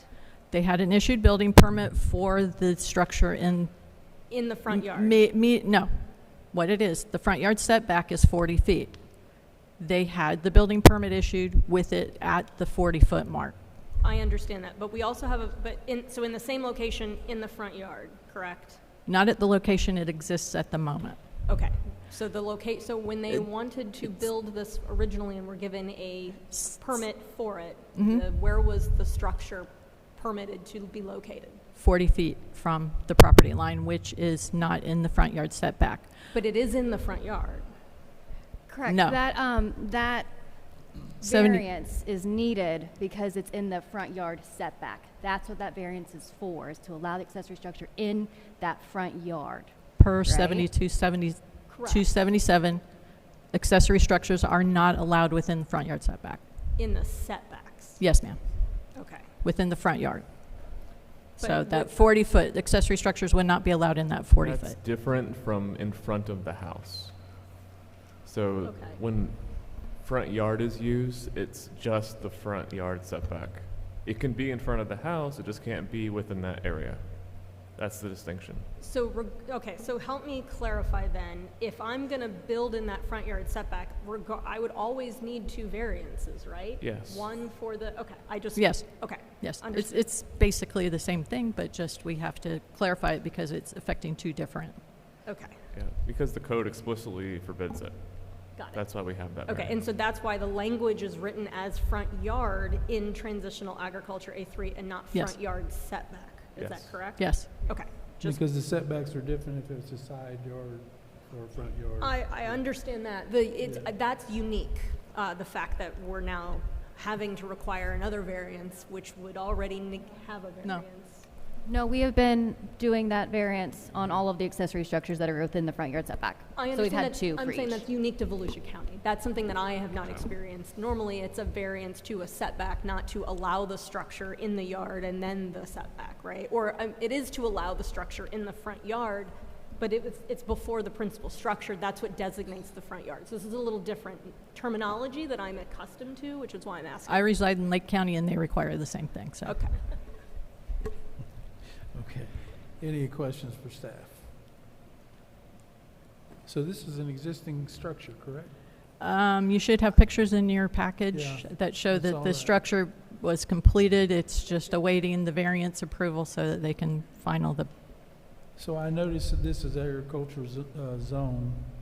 If it had an agriculture exemption, it wouldn't need this variance, would it? No. Okay. Only if it's a non-residential farm building. So you have to, But it has is to be a farm building. If you build an accessory structure that is not a non-residential farm building, you are still subject to the building permit. If they're using it to store their materials for their business or something like that, it would still need a building permit at that point. All right, any other questions for staff? Go ahead, Ms. Bush. Thank you.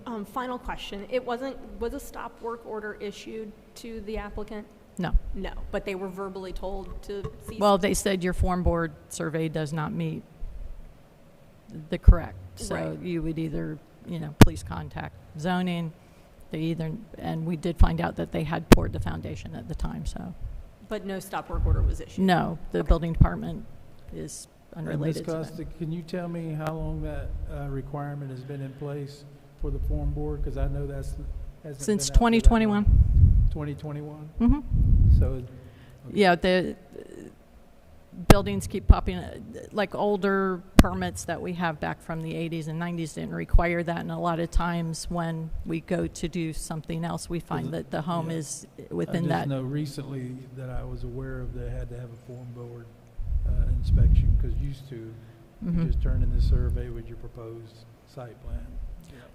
They don't inspect it. They provide us a survey from the surveyor Right. at the time, and we will check it to be sure that it does meet what was approved, and obviously this did not meet what was approved. So if the I'm not going to speak for the applicant. Okay. Okay. All right. Thank you. Any other questions for staff? Okay, is the applicant present?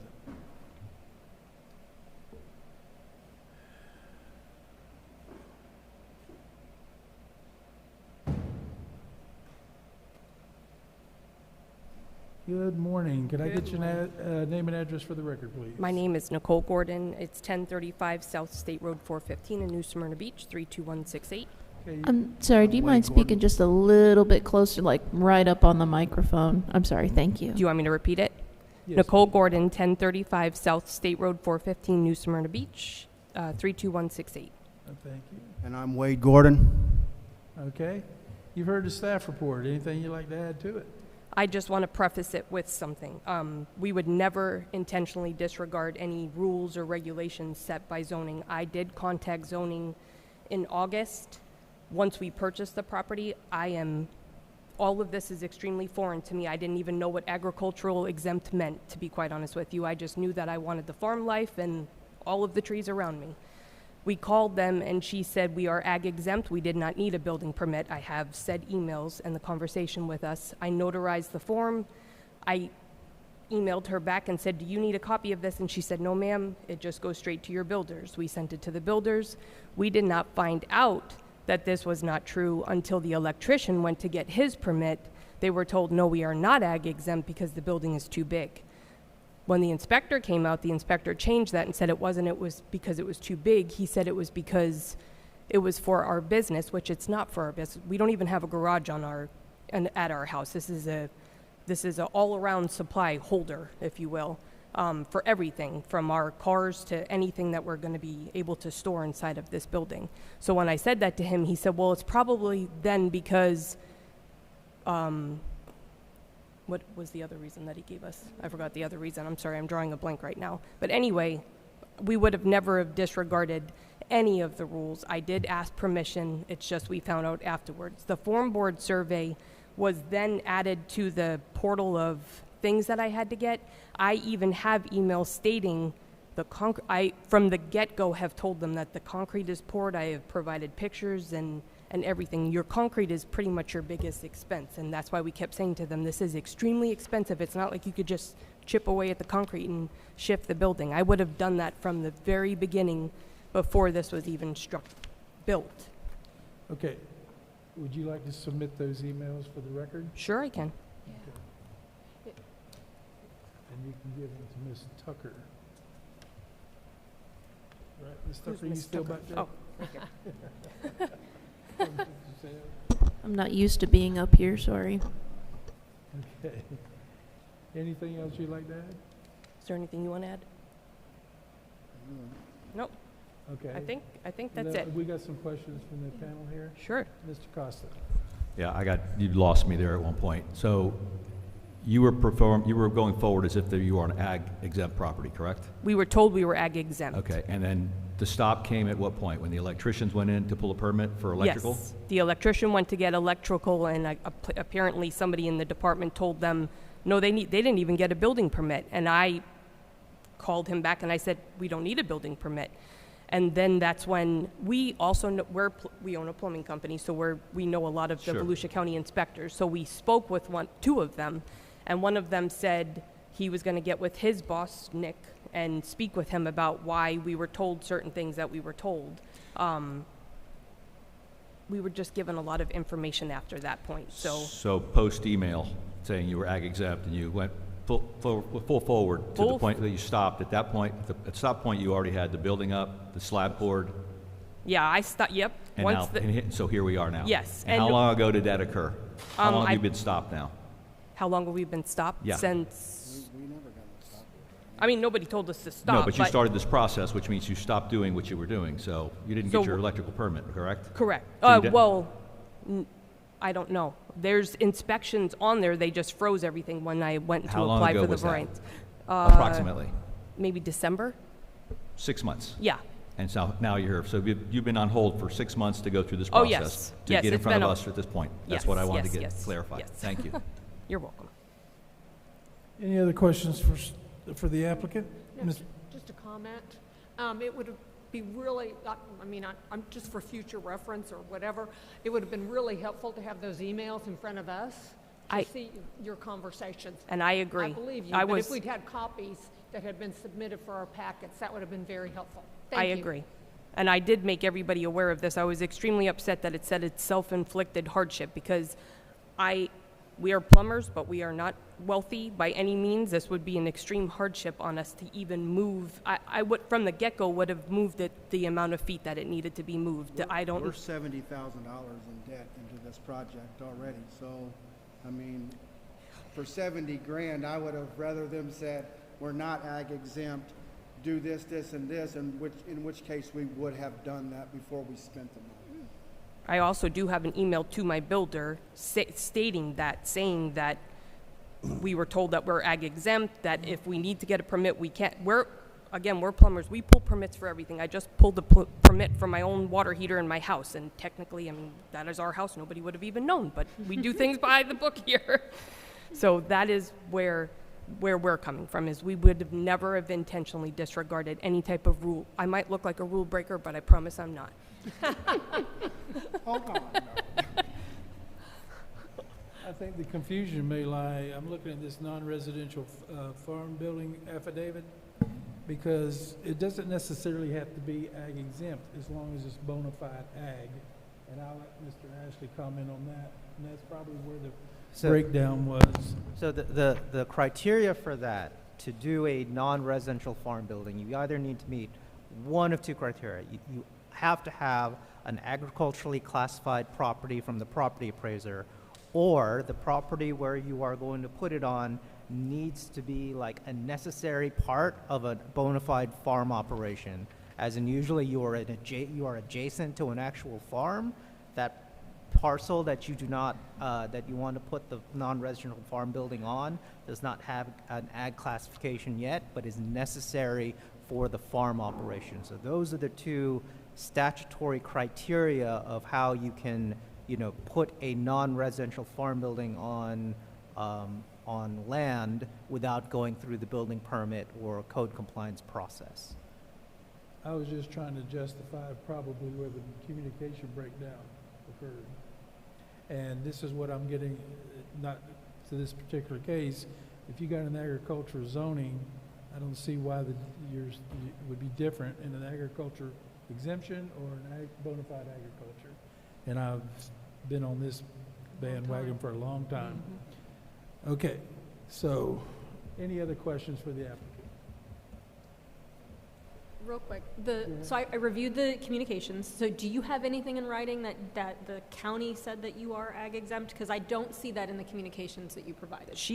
Holly, the lady that I'm communicating with, is in zoning.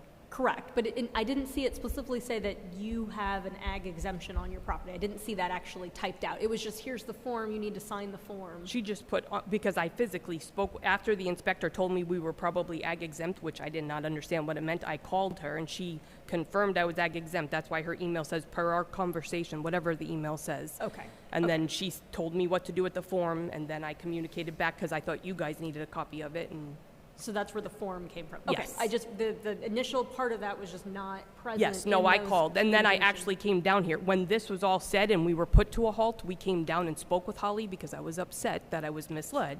And she said, don't worry about it, we're gonna get it figured out. I'm gonna put you in connection with Laura, and we'll work this all out. And don't worry, everything's gonna go in your favor. And then here I am standing in front of the most intimidating board I've ever seen in my life.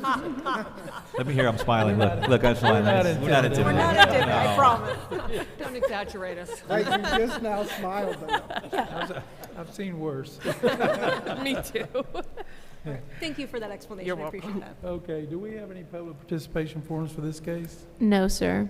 All right, we're going to close the floor for public Okay, participation, thank you. open for commission discussion or a motion. I'll make a motion, Go Mr. ahead, Chair. Mr. Costa. On case V-26-061, I make a motion that we approve variances 1 and 2 with the 2 staff recommended conditions. Second.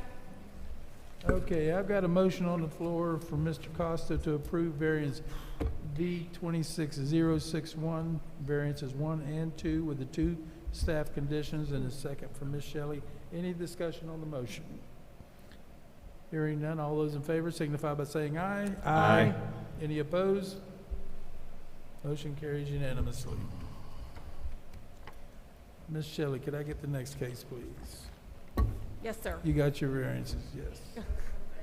You're welcome. Case number V-26-063, variances to the minimum yard requirements on urban single-family residential R9 zone property. Thank you, Ms. Shelley. Ms. Tucker, this one's yours. Good morning. For the record, Kelly Tucker, Planner 1.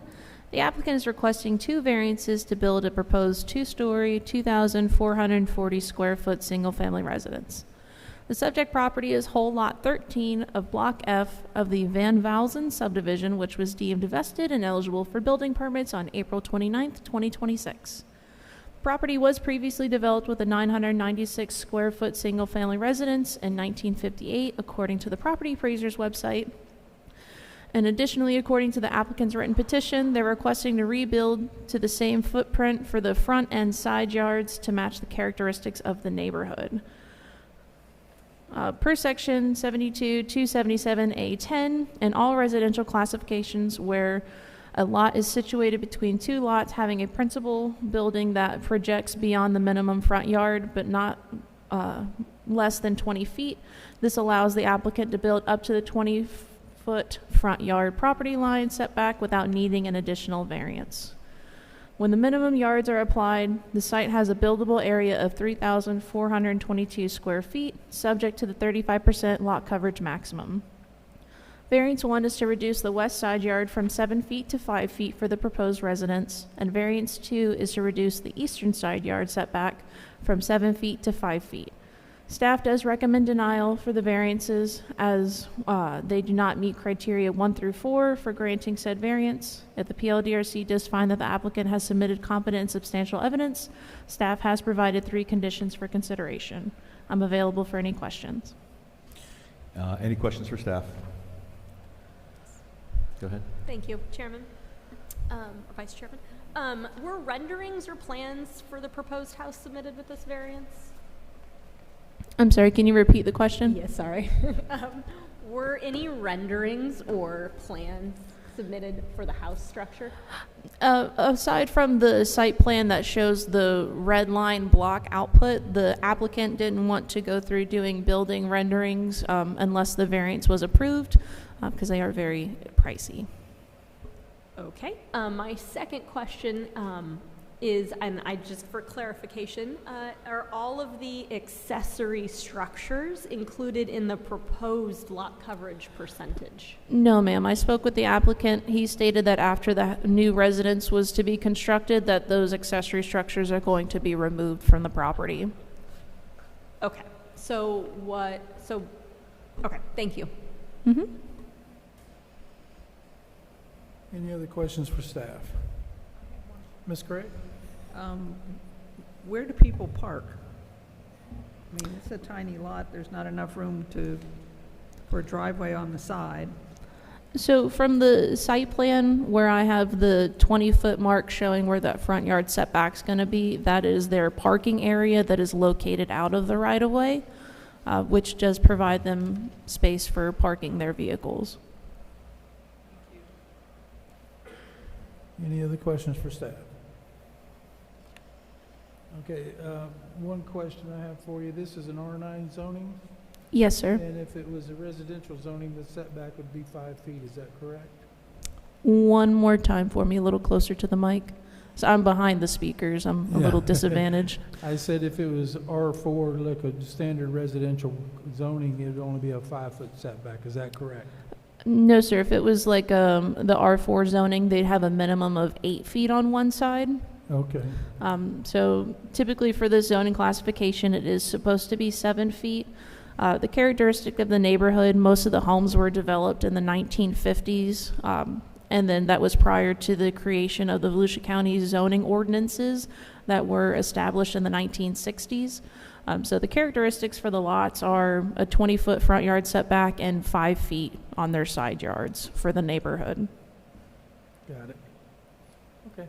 Is the applicant present?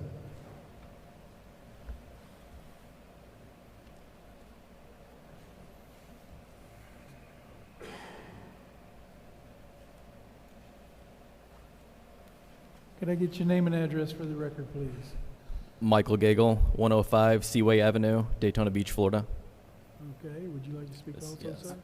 I'm Dwayne Gagel. I'm his father. A little closer to the mic, please. Dwayne Gagel. I'm his father. I'm at Thank you. 107 Seaway Avenue. All right, you've heard the staff report. Anything you'd like to add to it? Yeah, just trying to keep the 5 feet on each side of the original structure, and just to mirror the rest of the structures on the street.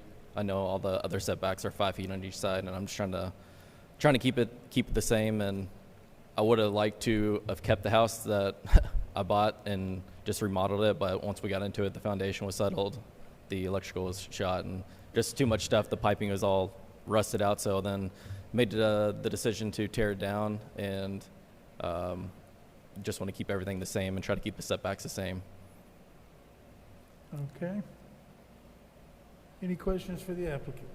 Yes, sir. Ms. Bush?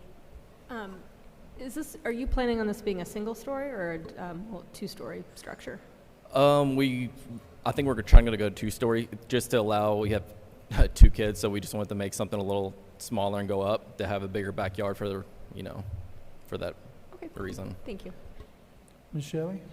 I'm familiar with this neighborhood, and I'm Seaway, and we'll be supporting this, looking at the homes that are all in that area. Okay. It would fit right into the neighborhood. Okay, anyone else? Do we have any public participation forms for this case? No, sir. Okay, we're going to close the floor for public participation. Open up for commission discussion. Thank you. Or a motion? I'll be glad to make a motion. Go ahead. I move that case number V-26-063, variance to the minimum yard requirements on urban single-family residential R9 zoned property, be approved subject to 3 staff conditions on page 5. Can you repeat that into the microphone, please? I'll second. Thank you. Yeah, I got a motion to approve variances 1 and 2 for V-26063 with the 3 staff condition for Ms. Shelley and a second for Mr. Costa. Any discussion on the motion? Ms. Bush? Thank you, Chairman. So I'm really struggling with the evidence before me to have a favorable recommendation or approval of this without the house plans of them themselves, and the fact that now you've indicated that you are interested in a 2-story. I don't know if the 5-foot setback is appropriate. That's a very short distance, and to me it doesn't seem like that is the it is in keeping with the community.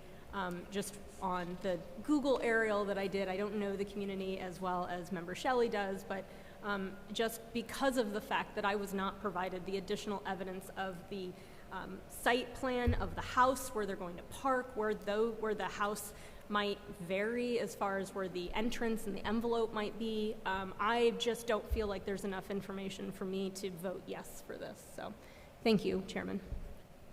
Thank you, Ms. Bush. If I may comment on that comment,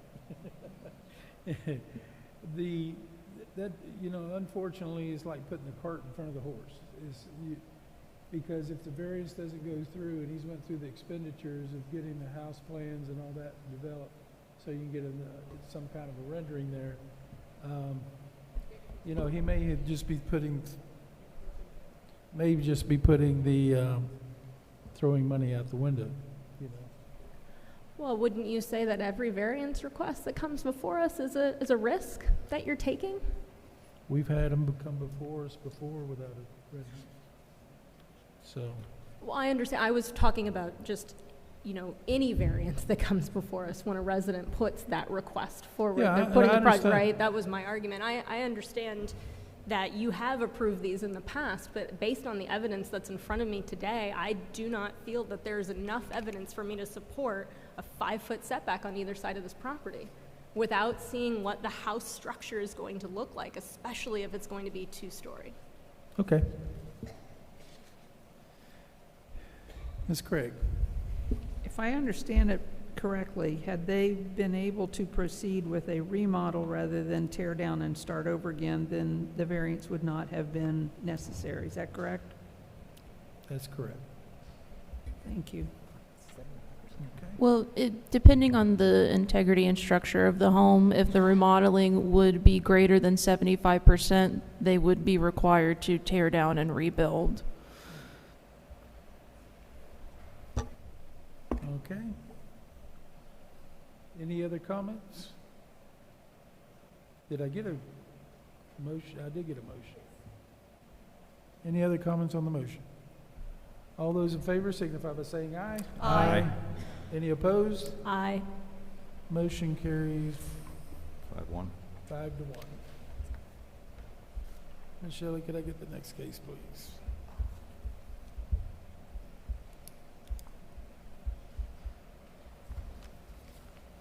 Got it, okay.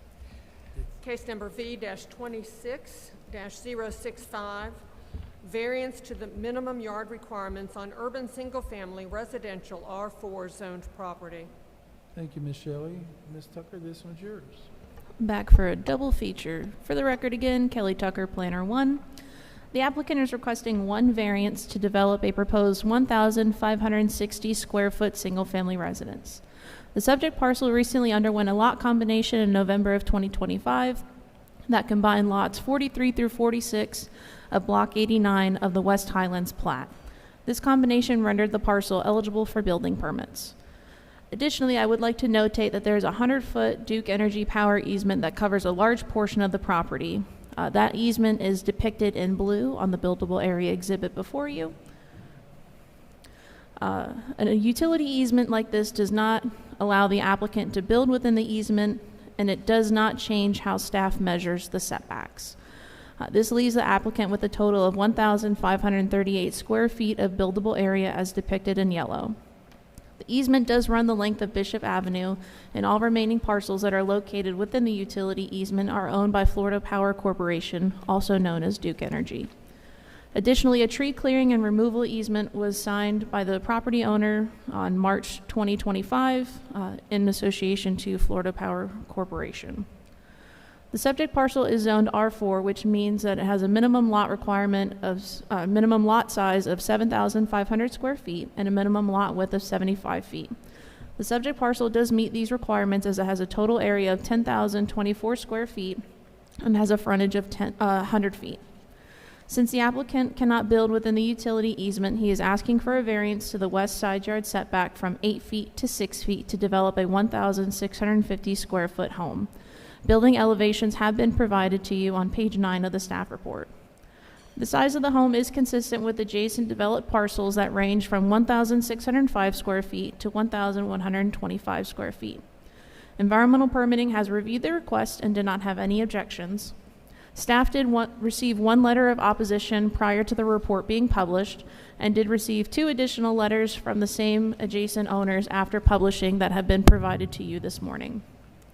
Staff does recommend approval for the variance as it meets 3 of the 5 criteria, and 2 conditions have been provided for your consideration on page 5 of the staff report. I'm available for any questions.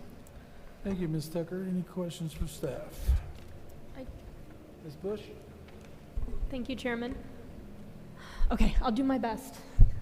Ms. Tucker, regarding the letter of opposition, or I guess the multiple letters, there was a department in which the woman mentioned several times that is responsible for those distance separations for the septic system. Is she referring to the Department of Health? I believe that is correct. They would be the authorized agent about those. Okay. And then it was really hard for me to do kind of Google aerials in that community because of the wonderful tree canopy that exists out there. But was any field measurements done or other setbacks of this community to see if there are any other 6-foot side yard setbacks? None that were done as field measurements. I did go from a variety range of the parcels around and look through our system to see if we had permits for them.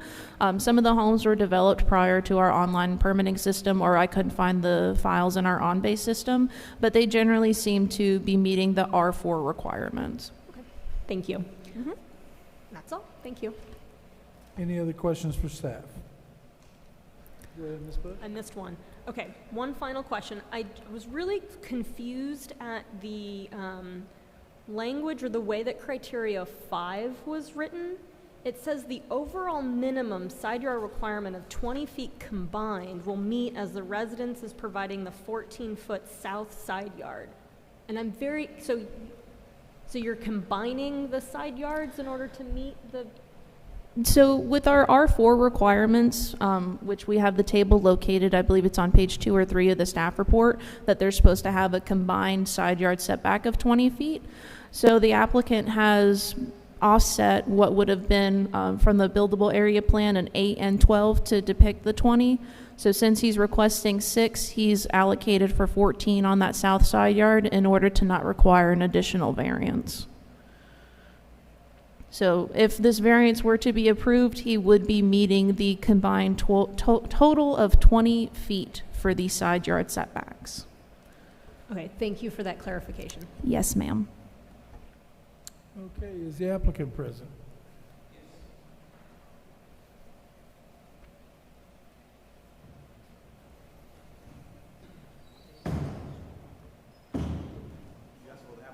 Applicant, yes. Good morning, board. My name is Rafael Grullon. I'm here for property 1520 20th Street, Orange City. Okay, you've heard the staff report. Anything you'd like to add to it? No, basically is the easement that Duke has is 100 feet, but it's 50 feet into the property that I own and 50 feet the opposite side. When I first acquired this property, Duke stated that they own 100% easement on the entire property, which was not accurate. It was only 50 feet, and they had me demonstrate that over a period of more than 1 year, going back and forth with an attorney that I hired and their attorney. They wanted us to do a 125 lien search on the property to see if there was any other recorded documentation stating that of the easement, and there was not. After they agreed to reduce that to 100 year, we did a 100-year search on the property, and it was only the recorded easement. They then told us that they would recognize the easement if we were only agreeable to sign an additional document agreeing for them to trim any other tree remaining on the property, regardless of their location, and then we accepted that. Since then, we discussed with our architect firm what kind of property will be, or building will be appropriate for that lot. And it's a minimum, I mean, it's a very small house. At this point, it's only 26 feet wide, and that may even have to be reduced to 25 feet because of the overhang on the roof being about 16 inches. We might even have to reduce that to 12 inches, very tiny, and reduce the house further to 25. That is the only reason why we're asking to reduce the side easement from 8 to 6. Other than that, then we'll have to probably come up with a different plan that will only do like a 2-bedroom, even very small houses. I may want to point out the fact that there are 2 existing developments taking place on the same direction, one in 17th Street and one on 18th Street that currently being built. I did not verify if there's any variance allocated for those projects. Okay. And do you have any neighbors adjoining this property?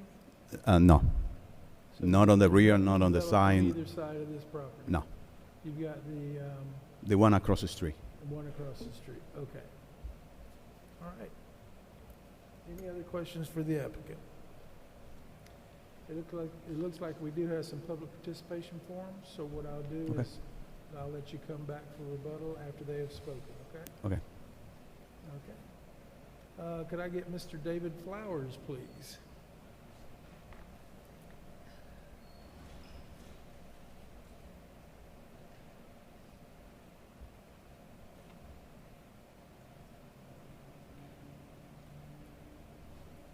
And you're Miss Laura Flowers?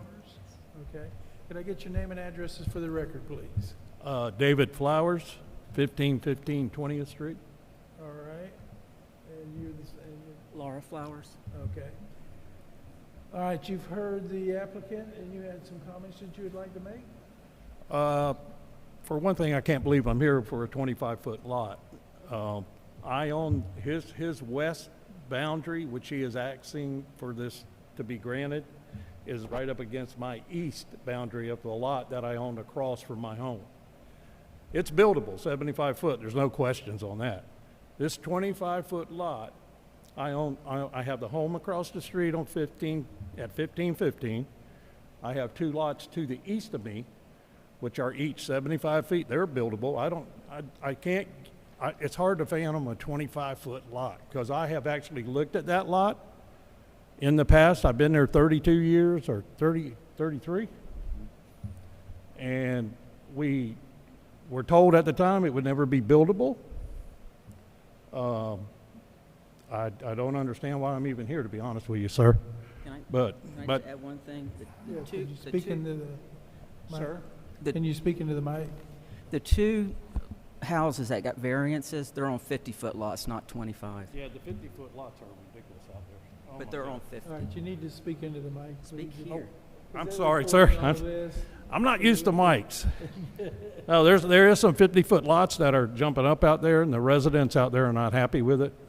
We're worried about the septics that are on them because they have to be maintained by the owner, of course, and there's a certain time limit they have to be maintained, and I can tell you now, I'm sure it's not happening.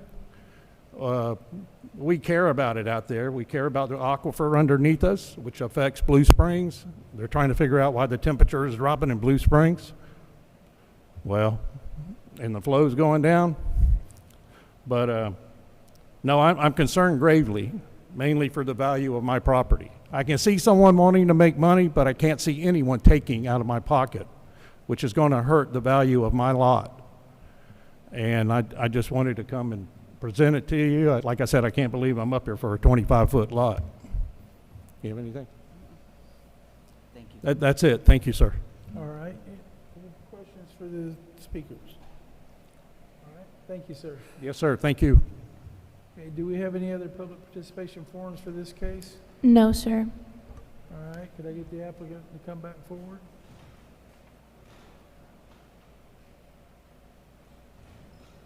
Yes. All right, sir, you've heard the concerns your neighbors have there. Would you like to respond to that or just let it go? Basically, the lot, the only reason why I'm here is for the variance to the side. The lot is buildable according to the Volusia County Building Department. Mr. Grulin, can you speak a little closer to the microphone? Yeah, Yes. thank you. The lot, when I decided to purchase the lot on an auction, tax deed auction, before I proceeded with that, I met with the county and they told me that the lot was buildable. The only thing that was needed was a combination of the lot. Not even the easement came up at that point. I found out the easement during the process. So the lot, even without the variance, will still be buildable. The only difference it will be that the house will have to be reduced further. That's the only thing. But the lot is buildable, according to Volusia County. Okay. Is this your personal home? No, it's not. Okay. It's not. All right, sir. All right, any other questions for the applicant? All right, we're going to close the floor for public participation and open up for commission discussion or motion. Chair, could you repeat that, please? Do what? Could you repeat that? We didn't capture that. Okay. All right, we're going to close the floor for public participation and open up for commission discussion or motion. I'll prepare to make a motion, Mr. Chair. Go ahead, Mr. Costa. Case V-26-065, recommend approval with the, I don't believe there's any staff conditions, are there? Yes, 2 conditions, conditions 1 and 2. Okay, do I have a second?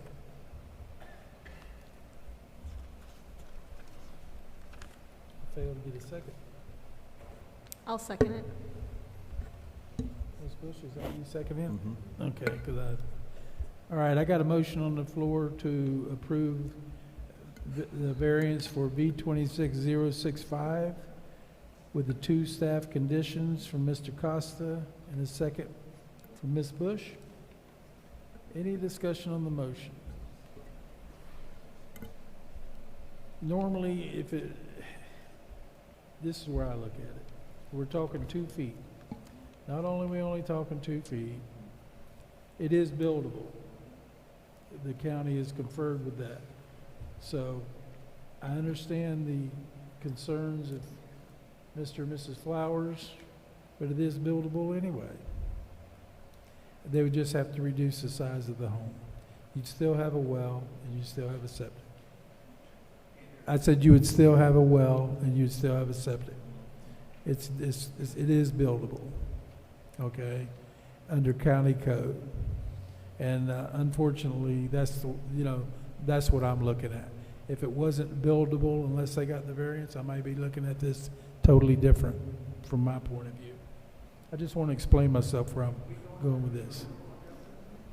Okay? But anyway, I wanted you to understand where I'm coming from with this. Okay, any other comments on the motion? Ms. Craig? I guess I'm unclear. The applicant stated that he was told there were no setbacks that he would have to meet, and I would like to know where he got that information. I'm sorry, Ms. Craig, can you repeat the question one more time? I would like to know where the information came from that there was no limitation to the placement of a house when the property was bought. If that came from the county, if that came from the auction house, if that came from a title company, I'm unclear about that. Okay. Is it okay with the commission to open the floor back up to the applicant so she can have her answer? Everything good with that? Okay, could I get the applicant to come back forward, please? The question on the floor is, where did you get the information that? Can I verify? Can I clarify what I stated? Go ahead. What I stated was that when I first approached the county, the easement issue with Duke did not come up, and all I was told was the lot was buildable. During the process, then the easement came up, and then I approached Duke, and that's when they said that they had 100% easement on the property, when in fact it was only 50 feet. That's what I stated. I never spoke about any setback being an issue. Okay, so this 50-foot setback, I mean, it's not a setback, it's an easement. 50-foot easement, we're looking at the 50-foot. From the center power line. 8 foot from the 50-foot, not this 100-foot. No. Their easement calls for 50 feet from the center power line. Mm-hmm. That goes all the way to the 33 feet property line. Got it. That's where it leaves me with 25 feet construction plus 8 setback on the side. That's why I'm requesting to reduce that from 8 to 6. This additional is going towards the power line easement. Is that correct? Say that again, sir? The additional setback, the 2 feet. No, it's not. No, it's the other side. It's the other side. It's opposite. Has nothing to do with the easement. I'm not touching the easement. Chair, if I may clarify, the power easement is located on the east side of his property. According to his site plan, he's proposed right now to be 1 foot off of that easement line to the east. We're here today for the west side yard setback, which would abut to the Flowers property. Got it. Go ahead, Mr. Costa. Yeah, because I'm looking at this. This property has 2 front yards, correct? That is correct. And the power line easement is on the Bishop Avenue front yard. That is correct. And the variance is for what you're calling side yard setback, which is technically a backyard, which is the 8 foot on the upper end of this survey, correct? Correct, to the west. Okay. Yeah, because this lot has the 2 front yards defined as the north and the east because they front 2 right-of-ways. These side yards would be considered the west and the south. Okay. Does that clarify, Ms. Craig? All right, thank you, sir. Okay, we do have a motion on the floor, so we'll take a vote on it now. Ms. Bush? I have one clarifying question of staff, if I can. Go ahead. Thank you. Is there a minimum living area for this zoning district? And if so, what is it? For R4, the minimum minimum floor area is 750 square feet for R4. Thank you. Yes, ma'am. Okay. Would you like to make a comment on that, Ms. Bush? Yeah, I'm on the, even though I, wanted to move the motion forward, I think that the applicant, could reduce the variance request and build within the buildable lot area without having to come before us and ask for this variance request. So, I realize that there are significant constraints on this property, and a variance is really the appropriate action to take in order to maximize some of that space. However, you still can build a home within the allowable requirements for the living area, and it's just 2 feet. So I know that the home is already as big as or as small, I guess, as you can make it, but I feel like the conditions and the way that this is presented, I feel like there could be it could be reduced. You could really try to work with the constraints that you have in order to build this property, and it is, as you indicated, buildable. And I really don't see the justification for the variance for 2 feet at this point, considering that it's not a big square footage difference in what you are allowed by code and what you are asking for today. So I'm going to be voting no for this. Thank you. Okay. Anyone else make a comment? Okay. All those in favor signify by saying aye. Aye. Any opposed? No. Aye. No. Okay. Motion failed to cover by 4 to 2. About 2 to 4. Right? So my understanding is that the question presented, which is approval, has failed by a 2 to 4 vote. So if there are any other motions, any type of that the chair could ask for, the application is still alive, and then if no one makes a motion, it's to deny, or no one makes a motion would be a technical denial. Well, the motion was made in the positive, so I know you prefer to have it in the Someone can make a motion to deny. You will accept the motion to deny?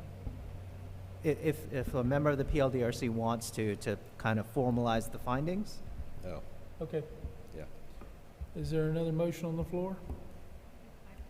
It'd be a motion to deny if you wanted to get a positive vote on it. Because right now it's a failure with 2 to 4. So if someone would like to make a motion, just the opposite, make a motion to deny. I'll make that motion. I'll second it. Okay, I got a motion on the floor from Ms. Craig for B26065 to deny the variance, and with a second from Ms. Shelley. Any discussion on the motion? Yeah, I just want to, we're setting a precedence here, so here we are. We have a staff recommendation for approval, and we have a majority of disapproval, and I think that if that's the case, then we may want to consider just doing away with staff altogether. So obviously, we are judge and jury, so that's just my comment, and ready to vote. Okay, all those in favor of the motion signify by saying aye. Aye. Aye. Any In favor opposed? to deny. Aye. Aye. Motion carries 4 to 2. Okay. Ms. Shelley, could I get the next case, please? Yes, sir.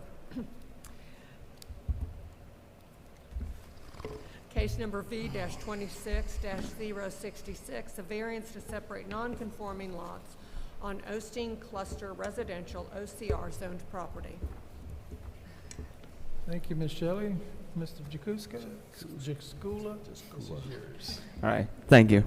The applicant is requesting a variance to separate 2 non-conforming lots within the Osteen Cluster Residential OCR zoning classification. The subject property is located on the south side of Heel Hall Road, approximately 1,200 feet east of the intersection between Heel Hall Road and Acorn Lake Road in Osteen.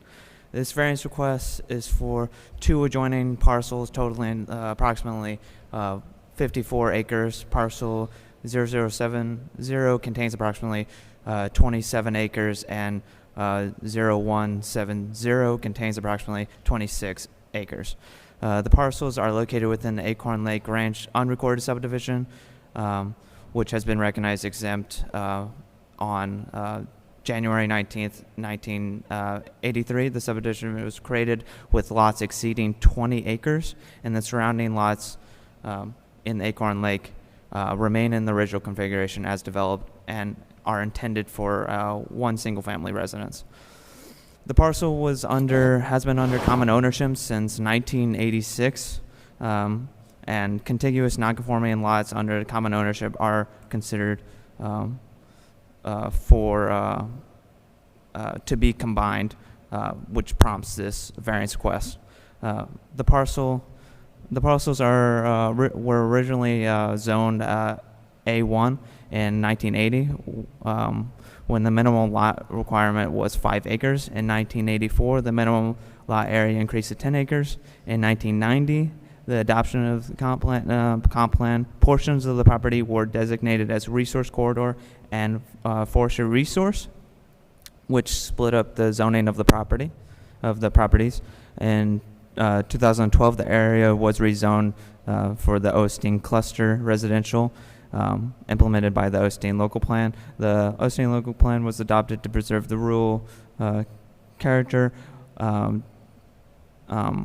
while directing higher density development towards State Road 415 corridor. As a result, the subject parcel contains a mixture of OCR 1, OCR 2, and OCR 5 density classifications, which are the following. OCR 1 has a max density of a max 1 dwelling unit per 25 acres. OCR 2 is a max 1 dwelling unit per 20 acres, and OCR 5 is a max of 1 dwelling unit per 1 acre. With this, parcel 0170 contains 11 acres OCR 1, 15 acres OCR 2, and then 9,500 square feet OCR 5. And then 0070 contains 6 acres OCR 1, 13 acres OCR 2, 7 acres OCR 5. The split zone properties do not independently satisfy all the applicable density requirements, but the intent is to have one single family residence per parcel out here. So the intent is to allow the variance to remain, the intent of the variance is to allow the parcels to remain in the original configuration as the unrecorded and be developed with the one single family resident, consistent with the development pattern of the subdivision and the low density rural character of the Osteen local plan area here. The parcel is located within the FEMA flood zone A and X. Environmental permitting has reviewed it and has no objection.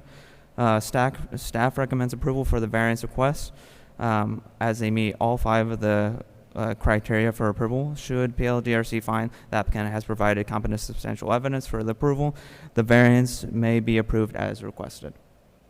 Sorry for the long-winded. Thank you, Mr. Scooter. Any questions for staff? Hearing none. Is the applicant present?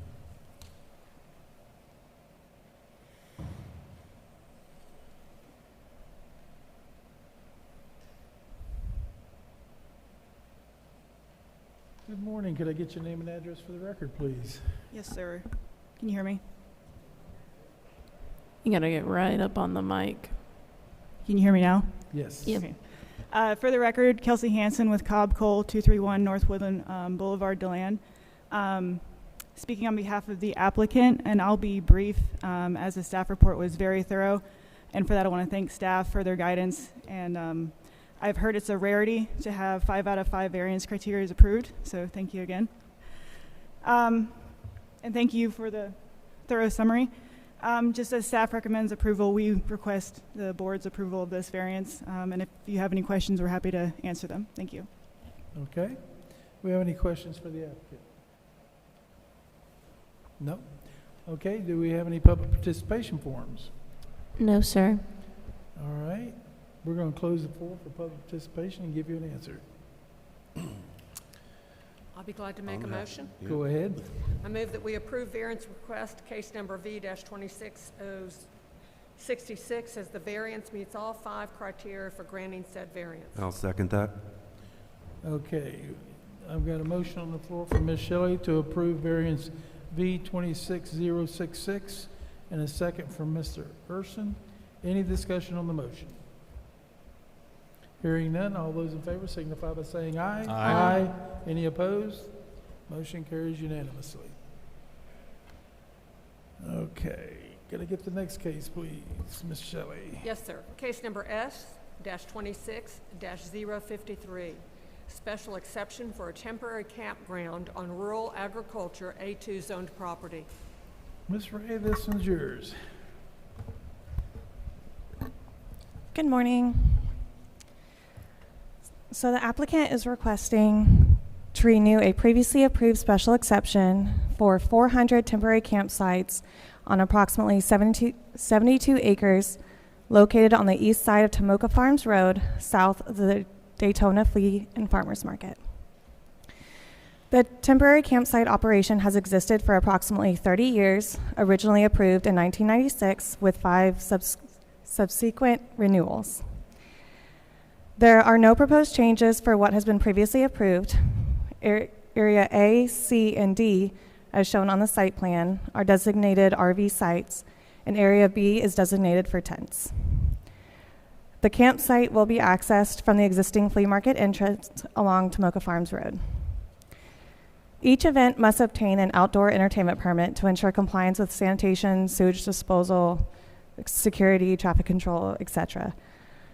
This special exception is not proposed to have an expiration date because ongoing compliance will be monitored through the outdoor entertainment permit process. The surrounding uses include commercial development to the north, I-95 to the east, I-4 and undeveloped lands to the south, and single-family residences, a mobile home park, and undeveloped lands to the west. The special exception is consistent with the Halifax Activity Center local plan and comprehensive plan by promoting tourism and recreational opportunities. As previously stated, the operation has been in place for approximately 30 years, and there's no proposed changes with the renewal. There have been no code violations for temporary campsite operation to date, and staff does not believe that it will adversely affect the public interest or be a public nuisance. Traffic engineering stated that a trip generation report wasn't required for this year, but will be reevaluated on a yearly basis with the outdoor entertainment permit. Staff recommends approval of the special exception subject to 14 conditions. I'm available for questions. Thank you, Ms. Ray. Any questions for staff? Okay. Is the applicant present?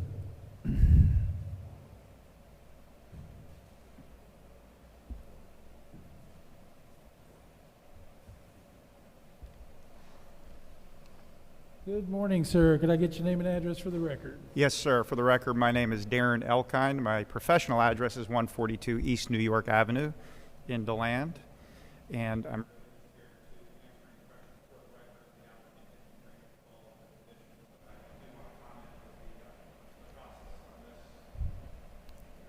I think you hit the button. I'll start over. There we go.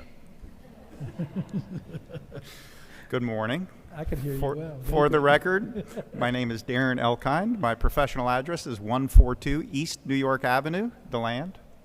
For the record as well, my client agrees with all 9 of the conditions. They are all appropriate. I'm here to answer any questions, and I did comment that the review process was very efficient, so I felt like commenting on that. Okay, Mr. Elkhorn, you said 9. There's 14. Yeah. 14. Are you 14. You well, good with whatever that? they were. You good? Okay, any questions for the applicant? I do. Ms. Bush. All right. It looks like from your first application in 1998 to now, you've been able to grow size-wise, right? Like the land amount has grown. I believe it was from 30-some acres to now, I apologize, I don't have it in front of me. 71.9. Thank you. But you've only grown 50 campsites. So is there a reason why you're not adding more campsites to accommodate the additional land that you could accommodate? Let me, I don't really have an answer to your question, but I need to tell you this so my lack of an answer makes sense. Okay. In 1998, I spent most of my, I didn't know what land use law meant, and I spent most of my days in this very room trying cases. Some of you know Jim Morris in Daytona Beach, but when he retired from private practice, he asked me to handle a couple of things, and this is one of them. And while I really don't handle land use cases for private parties anymore, these folks, you know, want to do this one last one for them. I'm not sure about the expansion because the last one that I handled for them, we hadn't expanded from there. It's the exact same footprint. I think having been out there and looked at the site last time, not for this application, it fits pretty well. They can manage the number of sites that they have, and I just don't think they have a desire to cram more in. You know, it's in a good location. It's well done. They have another operation that goes on, you know, on this, not the same property, but the adjoining property. So I think, I'm speculating a little bit, but I think that's really the reason. This is what they can manage and manage well. Absolutely. I appreciate that response. Thank you. You got it. Any other questions for the applicant? Okay, do we have any public participation? No, sir. Okay, we're on closed floor for public participation and open up for commission discussion. I'm happy or to make a motion. Go ahead, Mr. Urson. Okay, make a motion to approve S26-053 to meet all 14 criteria for the grant. Second. And there's a second, great. Because the recommendation page does say 9. Yeah, it does say 9. Yeah. But it is 14. 14, yeah. So I'll second that. Okay, I got a motion on the floor to approve S26053 from Mr. Urson with the 14 staff conditions, and a second from Ms. Bush. Any discussion on the motion?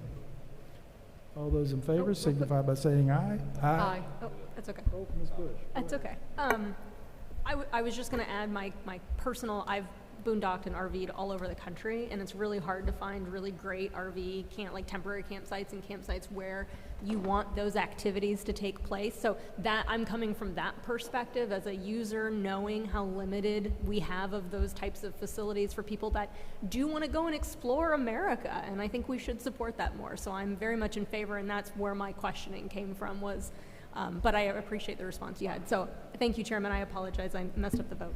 Okay, let's try this again. All those in favor signify by saying aye. Aye. Any opposed? Motion carries unanimously. By the way, guys, that was our first special exception case that does not go forward to the county council. It don't go to them anymore. All right. Ms. Shelley, can I get the next case, please? Yes, sir. Case number CPA-26-003, small-scale comprehensive plan amendment from the Osteen Commercial Village CV future land use designation. I'm sorry, Ms. Shelley. We have case Z26051 is next on the agenda. Okay. I'm sorry, I should have caught that. The Wazalina rezoning. Yep, I see it, but now I'm like, where is it? I've got it. Yeah. You got it? Yep, I've got it. Okay. Just trying to scoot it along. Case number Z-26-051, rezoning from the light industrial I-1 zoning classification to the urban single-family residential R5 zoning classification. Okay, Ms. Costa, this one's yours. Good morning again. Our applicant is asking to be rezoned from light industrial to single-family urban residential, the R5. In conjunction, he does have a variance case which will be heard next month. The reason why he's requesting this rezoning is he is a veteran, he has a veteran tenant in this home, and he is trying to sell the home to the veteran. However, the Veterans Affairs Office will not approve a mortgage on a single-family home, which is not within a appropriate zoning classification. The reason why we are asking for R5, if you see our proposed and current zoning, all the yellow is R5, which is within the Highland Park Fitch Grant subdivision, which was vested in April of 1979. That block is also part of that subdivision, but it was zoned I-1 due to its proximity with, I believe, Nova Road. There are surrounding parcels that do have businesses, but the parcels to the north and south are also single-family residences that were built in the late 50s.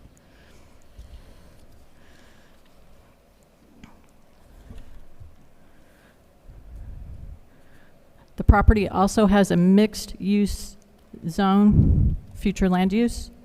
While the R5 is not typically associated with mixed use, it is determined that it is conditionally compatible with that. The site is an existing residential parcel, and we have found that staff agrees that we should approve this request and move it on to the county council for final recommendation. And I am available for any questions. Thank you, Ms. Costa. Ms. Bush, any question? Thank you, Chairman. Has staff considered administratively rezoning some of these parcels? Because it doesn't seem like they're going to be redeveloped with the intent of industrial use, especially how narrow and small those lots are. So I was just curious if that was something that you all would maybe entertain, especially since, like I said, it's not going to be developed in an industrial use. Not at this time. Okay. Yeah, it's definitely something that, looking at this case, that it would make sense for this area. So it is on a list of things for us to look into. I love lists. Thank you. Okay.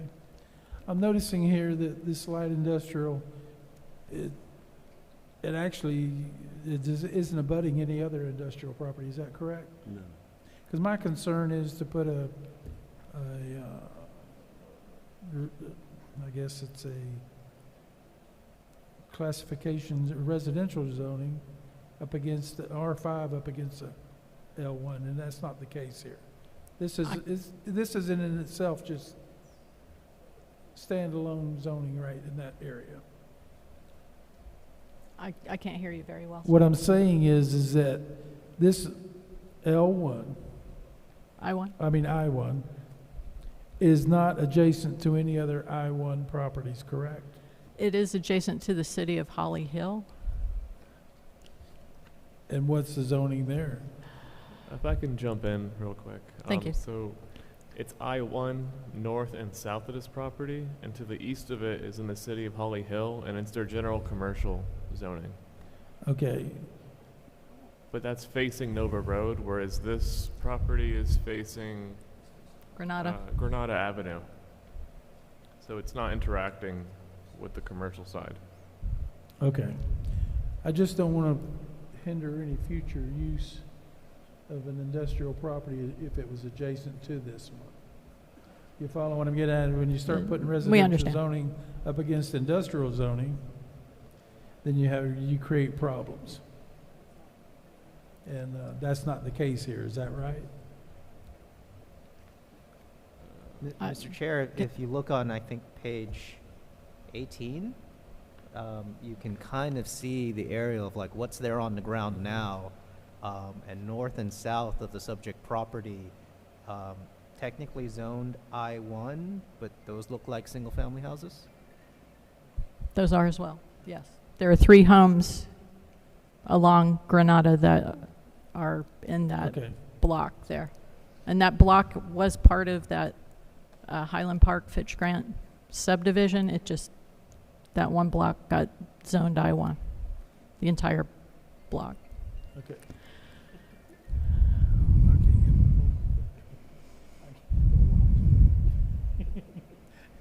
Thank you. Okay, I'm sorry. It was like a sweeping brush when they Any other did questions this. for staff? Okay, is the applicant present?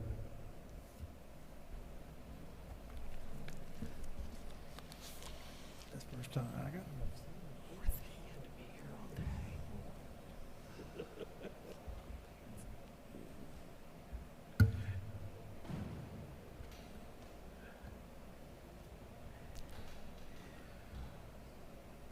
Good morning. My name is Philip Wasselina.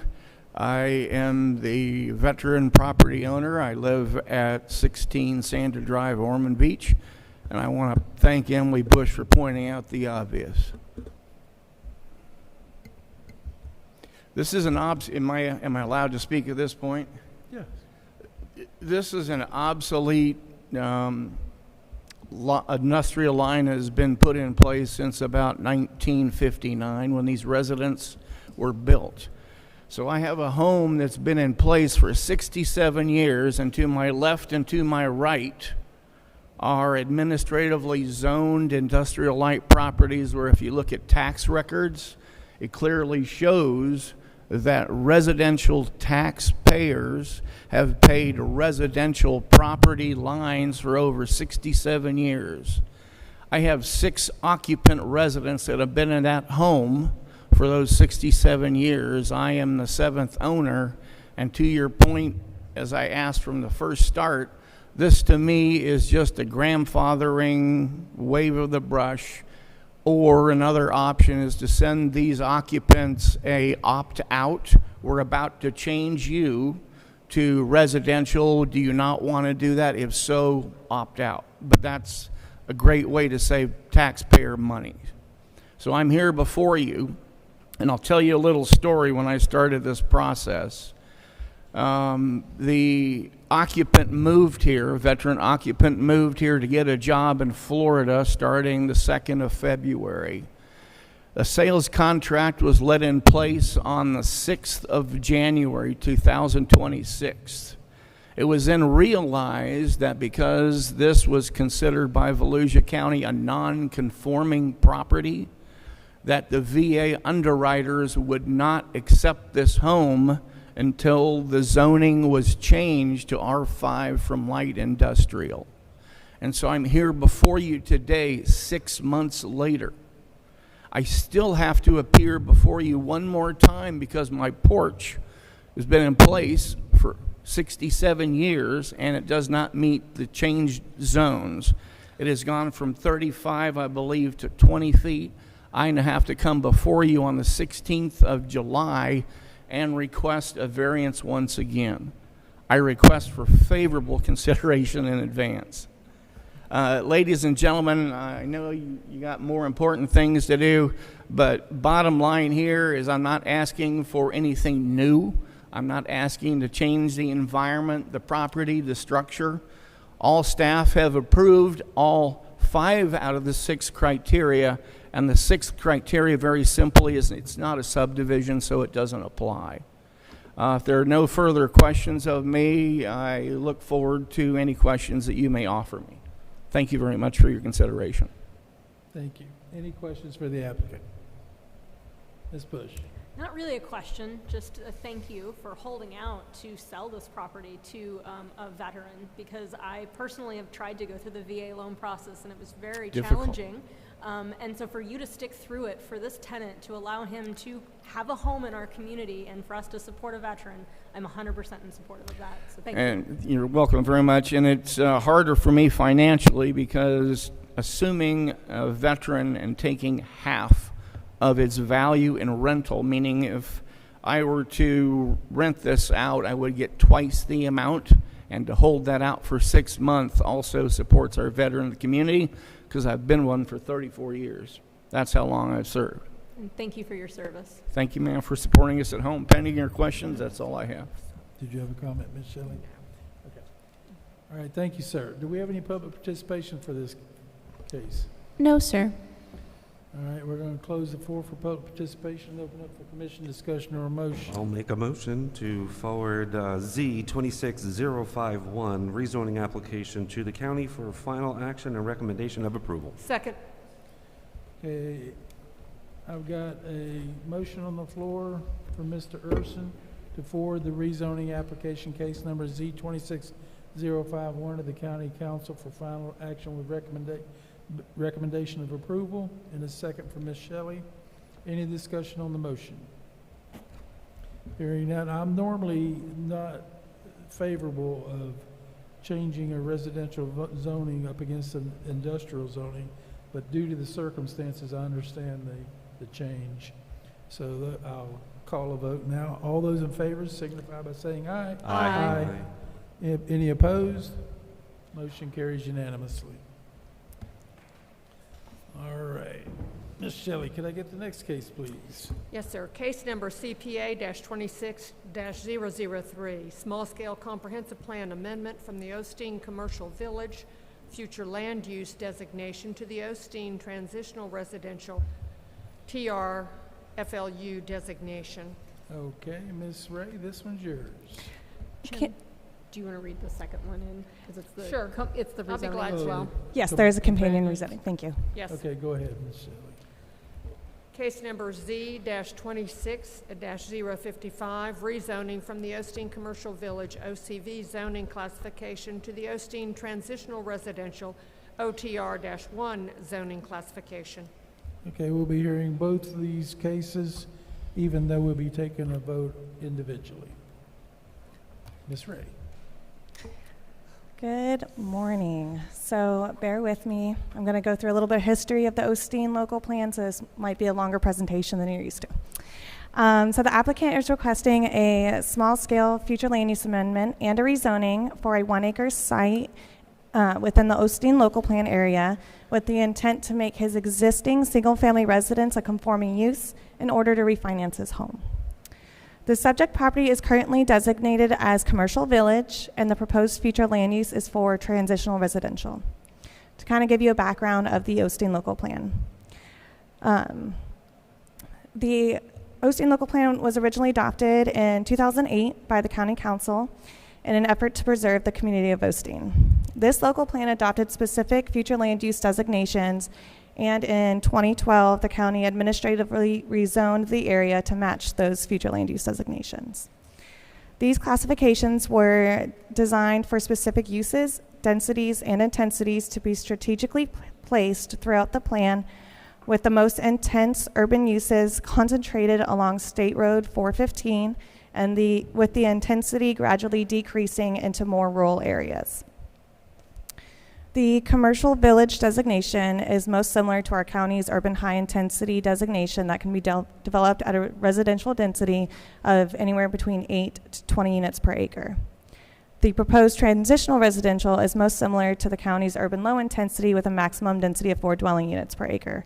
However, the transitional residential designation is considered a rural designation because the parcels that fall within it can be developed at either the urban of up to 4 dwelling units per acre or more transitional of 1 dwelling unit per acre. The surrounding area is developed with single-family residential uses on lots that range between 11,000 square feet to 2.5 acres in size, with some outliers as small as 6,000 square feet and as large as 9 acres in size. These lots were developed with residences from 1967 to 2002, with the most recent as 2020. The subject property is currently developed with a residence constructed in 1997. As part of the local plan, the county and the city of Deltona entered into a joint planning agreement to coordinate the review of projects.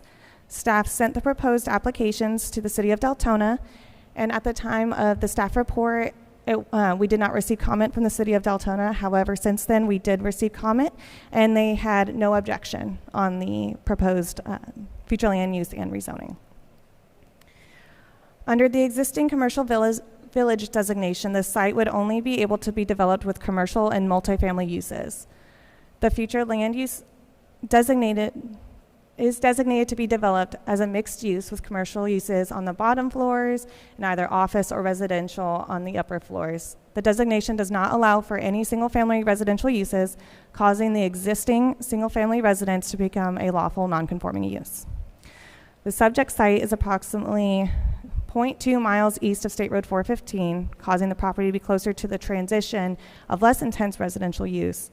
And the applicant's request to change the future land use designation to transitional residential is consistent with the existing development pattern of adjacent properties. Now on to the rezoning. The subject property is currently zoned the Osteen Commercial Village, and the applicant is proposing to rezone to the Osteen Transitional Residential, OTR1, to match the future land use designation. Prior to 1980, the property was zoned single-family dwelling district R1. When the Unified Zoning Ordinance was adopted in 1980, the property was zoned with the urban single-family residential R4 zoning classification. That remained in place until 2012 when it was administratively rezoned to the Osteen Commercial Village. The Osteen Commercial Village, the purpose and intent of the Osteen Commercial Village is to facilitate a mixed-use development pattern featuring various commercial and residential uses. The proposed Osteen Transitional Residential is to provide a transition between more intense urban uses planned along State Road 415 corridor and the rural and environmental characteristics of the land. So sorry. Transitional residential, as previously stated, has 2 residential densities. OTR 1 has the maximum density of up to 4 dwelling units per acre, which is more on the urban side. And then there's OTR 2 that has the maximum density of 1 dwelling unit per 1 acre, which is more on the rural side. Although the surrounding area exhibits characteristics consistent with the OTR 2, the proposed rezoning to OTR 1 is appropriate since OTR 2 is not located anywhere near the subject site. This rezoning is contingent upon the comprehensive plan amendment, as the OTR 1 zoning classification is only compatible with the transitional residential future land use designation. The rezoning would result in a decrease in density and intensity and would have minimal impact on the necessary governmental services, the environment or natural resources, or the use and value of the affected area. Staff recommends forwarding both the comprehensive plan amendment and rezoning to the County Council with a recommendation of approval. I'm available for questions.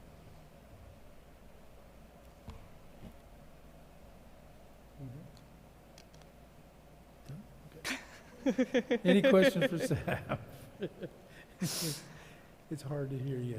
Unfortunately, that's the way it is in here. It's not you. Okay. Okay. All right. Any questions for staff? Okay. And did you address the zoning in this also? Yes, I addressed, yes, the comprehensive plan and the rezoning. All right. So any questions for staff? Well, I've read this. So I tried to speak as loud as possible. I'm so sorry. Okay.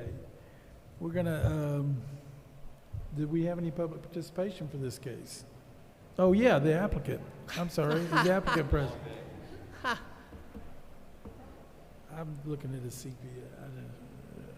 Is the applicant present? Would you like to come forward, please?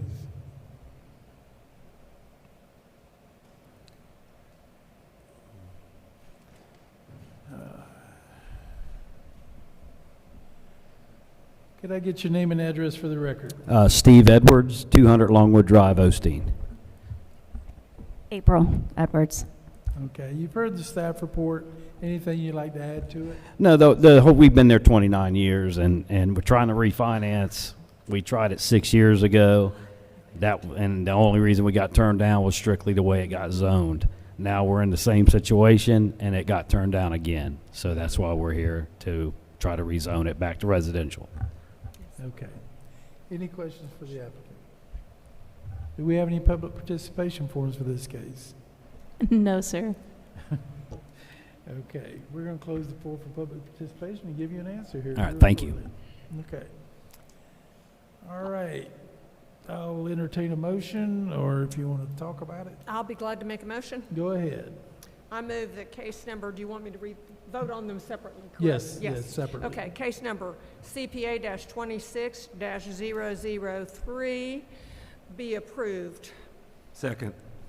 Okay, I've got a motion on the floor from Ms. Shelley to find the future land use amendment consistent with the comprehensive plan and forward the application case CPA 26003 to County Council with a recommendation of approval to submit to the Volusia County Growth Management Commission for certification. And a second for Mr. Urson. Any discussion on the motion? Hearing none, all those in favor signify by saying aye. Aye. Any opposed? Motion carries unanimously. Okay, we're going to do the second one here. Any discussion on the zoning Z2600? No, I'll motion it if you want me to. Go ahead. No problem. All right, let's go ahead. Forward rezoning application case number Z26055 to the County Council for final action and recommendation of approval. Second. Okay, I got a motion on the floor to forward the rezoning application case number Z26055 to the county council for final action with a recommendation of approval from Mr. Urson and second from Ms. Shelley. Any discussion on the motion? Ms. Bush? I just want the record to reflect that I am very supportive of this. However, we are losing amount of space to develop an Osteen Town Village in the future. So I just want the record to reflect that I am very supportive of what this is, this case specifically, but I do want to reflect that for the rest as we consider these rezoning and future land use applications in the future in this area. Okay, any other comments? All those in favor signify by saying aye. Aye. Any opposed? Motion carries unanimously. All right, that takes care of the new business for today. Do we have any other public items? No, sir. Do we have any staff items? Yes, we recently welcomed 2 new staff members to our team. So I'd like to welcome Jasmine Brown, our new office specialist. Okay. She's behind you. And also our new planner 2, Rob Zuzek, who's going to be joining us with presentations next month. All right. And I just wanted to remind everyone, I think most of you have done it, but the financial disclosure forms are due July 1st. I believe we have one member who may not have completed it yet. Me. Yes, Yeah. Shelley. I'll raise my hand. I keep forgetting. I wasn't It's the trying same to as draw last year. attention, but But I'll fill it out. Okay, for the new members, the new staff members, don't expect me to remember your name. I can barely remember the commissioner. Took me 6 months. Okay, any other staff items? no, sir. Staff comments? No, sir. How about commission comments? Mr. Costa? Are we meeting here again next month? I hope not. Yes, we'll be back in the council chambers in August. In Yeah, 2 August? months. Yes, Anything we do to improve the microphone system? we'll certainly try. All right, that's the comment number 1. Number 2 is, I'm assuming this is Miss Jasmine's handwriting, and I want to commend this, because if you haven't seen this, I haven't seen handwriting this neat in ages. That's a big plus. And then number 2, regarding the packet, postmarked June 11th, arrived yesterday afternoon. So just a comment, I don't know if it sits in the mailroom before it goes out, but it was postmarked good enough to get there on time, but it showed up at the last minute yesterday afternoon. And then lastly, and I've noticed this over the last couple of years, but more so lately, it's just a consideration for staff, is that potentially we should have a, let me call them a staff advocate in the gallery. So when these folks are done with their session, a lot of them have the deer in the headlights, like, what do I do now? What just happened? And someone in the staff that could actually take them aside and say, hey, all right, so you passed, you failed, or your next steps are go to the building department, because they kind of look, they're staring at us like, and we're just moving on with business, and they're like, they're being ignored. So it's just a suggestion. That's it. That's all I got. Great suggestion.